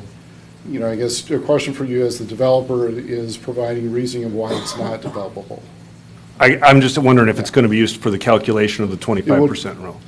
Yes. Those acreage, those lots in particular will be subject to that? Yes. Okay, and then the other question I had was, your other calculation that showed we were at like 14% roughly of developed area with our current proposal, showing half-acre house pads? Yeah. Is that saying they're restricted to half acre, or that's just an example? Because if they're not hitting the 25%, if they go over a half acre, is that? Oh, yeah, so the idea is half acre as a minimum. So the idea is you're proving that each lot, you can fit a house of 2 septic systems and a well on it. But if someone built more than a half acre of hard surface, but they were below the 25% rule, they would still be allowed? Okay, that was just my question. Yeah, so the point of, you know, we're estimating that you have 14% developable land, you can have up to 25. So that gives you a lot of wiggle room to go bigger on each lot, or to take that excess and push it all on one lot, or however you want to do that. And just to be clear, are we just talking hard surface, or are we talking finished square foot, I mean driveways, outbuildings, pools, patios? Sure. So elsewhere in the code, it has a maximum, it allows a maximum impervious surface area of 25%. So that is going to be your buildings, your driveways, and your swimming pools. But as far as the ghost platting and where everything's placed, it's just the house? So the ghost. That goes back to the question that Commissioner Brown had as far as what that developable land entails, what is all included in that, and it would include some green space, correct? If it was, it is. As far as the yard of what you would call of the property. What I'm anticipating is you're just going to put a square rectangle or whatever that meets a half acre, and somewhere within that area you can fit a house and the septic and the well. You're still going to have space, probably for outbuildings or whatnot. So, that's a minimum of a half acre. If you went an acre, that'd be fine too, or bigger. But just as long as they stay below the 25% rule. For the whole project, which is weird, but it's something you got to manage. Well, there's plenty of space at 25%. I was just trying to figure out if they all had to fit on the half acre or what we were. It should. And, you may have, a large house on part of the project and smaller houses on other ones. So there's some flexibility with it. I'm more thinking someone's outbuilding might be tucked way deep on the lot outside of the half acre area where the house is going. They're not constricted. That was my comment too, to kind of direct it that way, is you're not. It's likely the outbuilding would be torn down and part of the redevelopment. But the people that build in Legacy Woods, if it gets developed, they're not restricted to only utilizing a half acre. They're just restricted by the 25% rule. 25%. If their outbuilding is outside of their half acre building pad. Still within the 25%. Then they're fine. Yeah. Okay, thank you.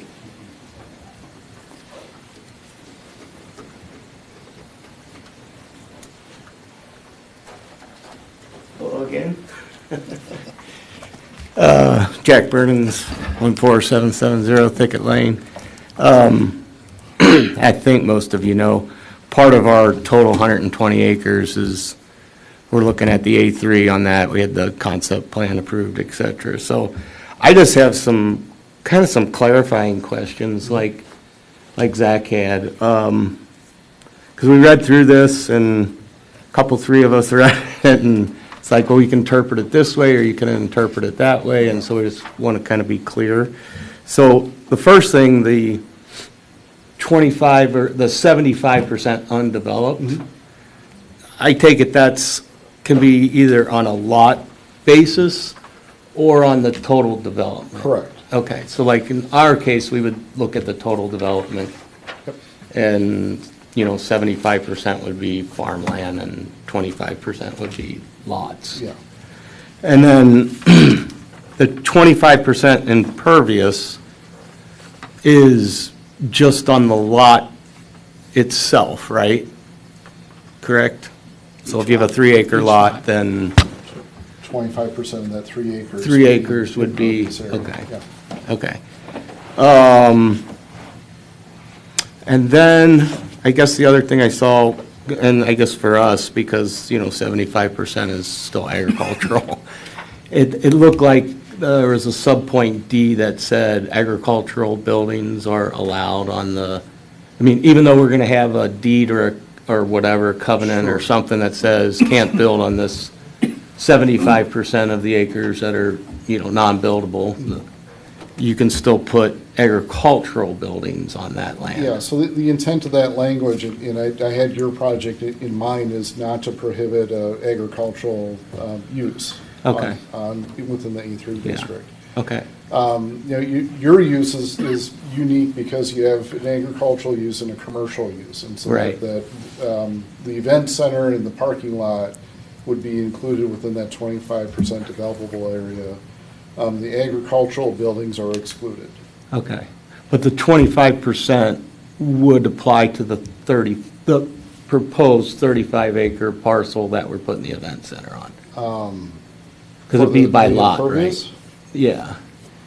Because is the impervious, I thought you said was by lot, so we'd have, the lots in the development, and then we'd have an outlot of 52 acres, and the event is 35 acres, so I'm just trying to understand exactly if, because I didn't see these specific things in the Met Council letter back to you, but I assume they're more city things, maybe? Yeah, and so I'm just trying to figure out, is this going to cause us a huge problem or not? I don't think so, but I'm just trying to understand it. Yep. So to provide a little context, the comp plan was submitted to the Met Council this summer. The Met Council responded with an incomplete letter. We've had a few discussions with the Met Council. They've given us a draft response. Right, which is the letter you included in the packet. No, that was the official response. So the draft response, I did not include this. Oh, okay. We just received that this past week. Oh, okay. So we haven't seen that? No. Then. Okay. Okay. And then I guess the half acre, it sounds like that's just a minimum, but it's not. It was an example. It was an I would view it as an example. example use. That's kind of how we saw it, Comply to it was an the example. 25%. Okay. Yeah. Okay, let's see. I think that's all I had, just kind of trying to clarify, because it's really hard to try to figure out, all of a sudden you got everything kind of planned, and then these rules somewhat change. And then you're like, okay, well, that just completely shoot us in the foot or not? I don't know. I don't think so. I guess my last question, and I can always go to staff or something on this, is there was a request to amend our concept plan, and I assume that's maybe to get the 75%, right? Or what part of we it weren't was, 100% sure what the revised concept plan meant. With when you went through the concept plan stage review originally, there were a lot of comments on the street layout. Yeah, and we changed that and then resent it back in. Is that? It is. So it would be advantageous, I think, for everyone if that formally were reviewed by the Planning Commission and Council. So that's only been seen by staff. So we can probably could we send that for the commissioner, or do we have to go back through the formal process of concept plan and then preliminary and then final? It would just be a resubmittal of the concept plan. And then, I would wait until... Not the fees and everything, just resubmitting the revised concept plan? Yeah, I think so. Yeah, Jack, I think it might be more beneficial. Take it offline? Well, if I just reach out to you and remind myself of our most recent correspondence on that, as it had been a couple of months ago. We read some of the comments, and, we only got them yesterday because, like you said, the holidays, and you just got them and everything, but it was, we were frantically trying to go through all the comments and figure out what everything meant. It is, and your project and Legacy Woods are very unique from each other, so. They are, almost opposite. I mean, Yes. he's got bigger lots and he can use it that way, and we've got, and we've got a really big area of undeveloped land that'll stay corn and beans and grapevines. So, okay, thank you, appreciate it.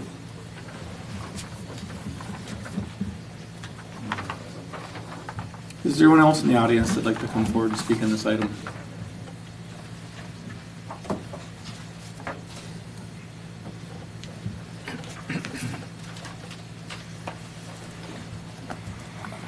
John Herbis, 15430 Brockton Lane. I'm right to the back of that property, or his son's property, but next to it. My neighbor asked me to ask this question. He has 11 acres. I have 10 point something. If we started an LLC, would we qualify for this piece? Are we in the proper zoning? You're in the proper area. So if you have 10, your neighbor has 11, you have 21 together, but you have 2 existing homes. So you would not be We able to wouldn't qualify. subdivide. Correct. Just had to ask for Michael. Oh, yep. Yeah, you have to tear down 2 houses, then you'd qualify. To build 2. And you wanted apple pie? Right. Thank you for your... Not on the record.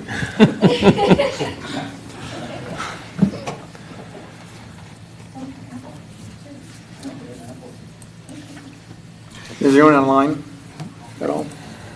If there is anyone online still, please feel free to use the raise your hand function, and we will unmute your microphone. I will add, I did speak with, had email communications with one lane owner and a phone call with another one. Both of them were in favor of the A3 district. One would develop, as soon as possible with or without sewer. The other one lives outside the A3 district, but sees this as a benefit. 3 reasons. One is that it does allow larger lane owners to divide land and make some money instead of having to wait until sewer is available, as well as being able to split land off for their kids and still maintains open space. It's the rural character that I mentioned earlier. And then again, I mentioned the first lane owner would prefer to develop as soon as possible, with or without sewer.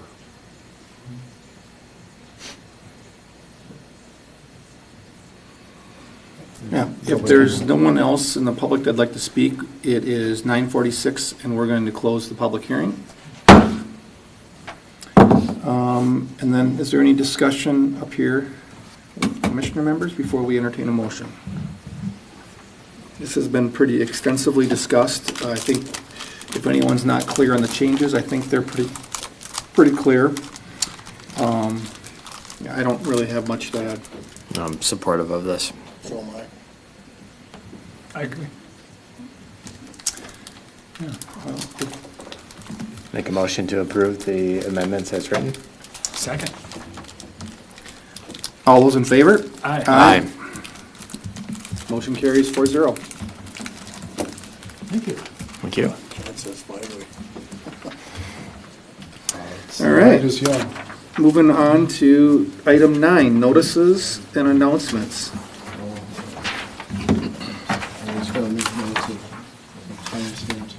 Okay. It's not the first time you've seen the slide, so every Tuesday is Play Place, 9 a.m. to 11 a.m. at the Activity Center. Dice and Dominoes on the second and fourth Wednesday, 1 to 3 p.m. Also at the Activity Center. Social worker drop-in session, so we have a social worker that's embedded with the police department. They are available on the third Wednesdays of the month from 3 p.m. to 5 p.m. This is for anyone within the community. Something I'm excited about, Thursday, December 18th, is Elevate Hennepin Thriving Thursday between 11 a.m. and 1 p.m. Jeff, I believe you, Hope, had hosted this in November, so I'm curious what your experience is. Hennepin will provide consultants for legal as well as something financial related. I can't remember the exact expertise. But this is an opportunity for small business owners and startups to get free advice. I believe it's up to 25 hours of advice from professional consultants paid by Hennepin County. So this is your tax dollars at work here. Yeah, I mean, if I could just, we held ours on the 20th. I think there was maybe 3 or 4 different companies or different business owners that had kind of like pre-applied saying, okay, I understand this is going to happen and we'll see you on the 20th. I think we saw 4 or 5 different business owners come in. The amount of time that they take with each of the consultants is mind-boggling. I mean, it's really great benefit for those small business owners. They essentially they both got, I think, 45 minutes at each station, so to speak. So they had like an hour and a half of free consultation. So the amount of time that we had from 11 to 2 also, or 11 to 1, fit well with those 4 or 5. It was a good fit, so they could each have ample amount of time at each of the consultants' tables. So we feel that it was a really good benefit for the city and for the surrounding area, and we're glad that it happened. And here it's going to be the same. I think so. And this is open to anyone, any business in Hennepin County. It's not specific to Dayton. Correct. So if this date doesn't work for anyone in Dayton, you can go to the next one at wherever city it's going to be in January.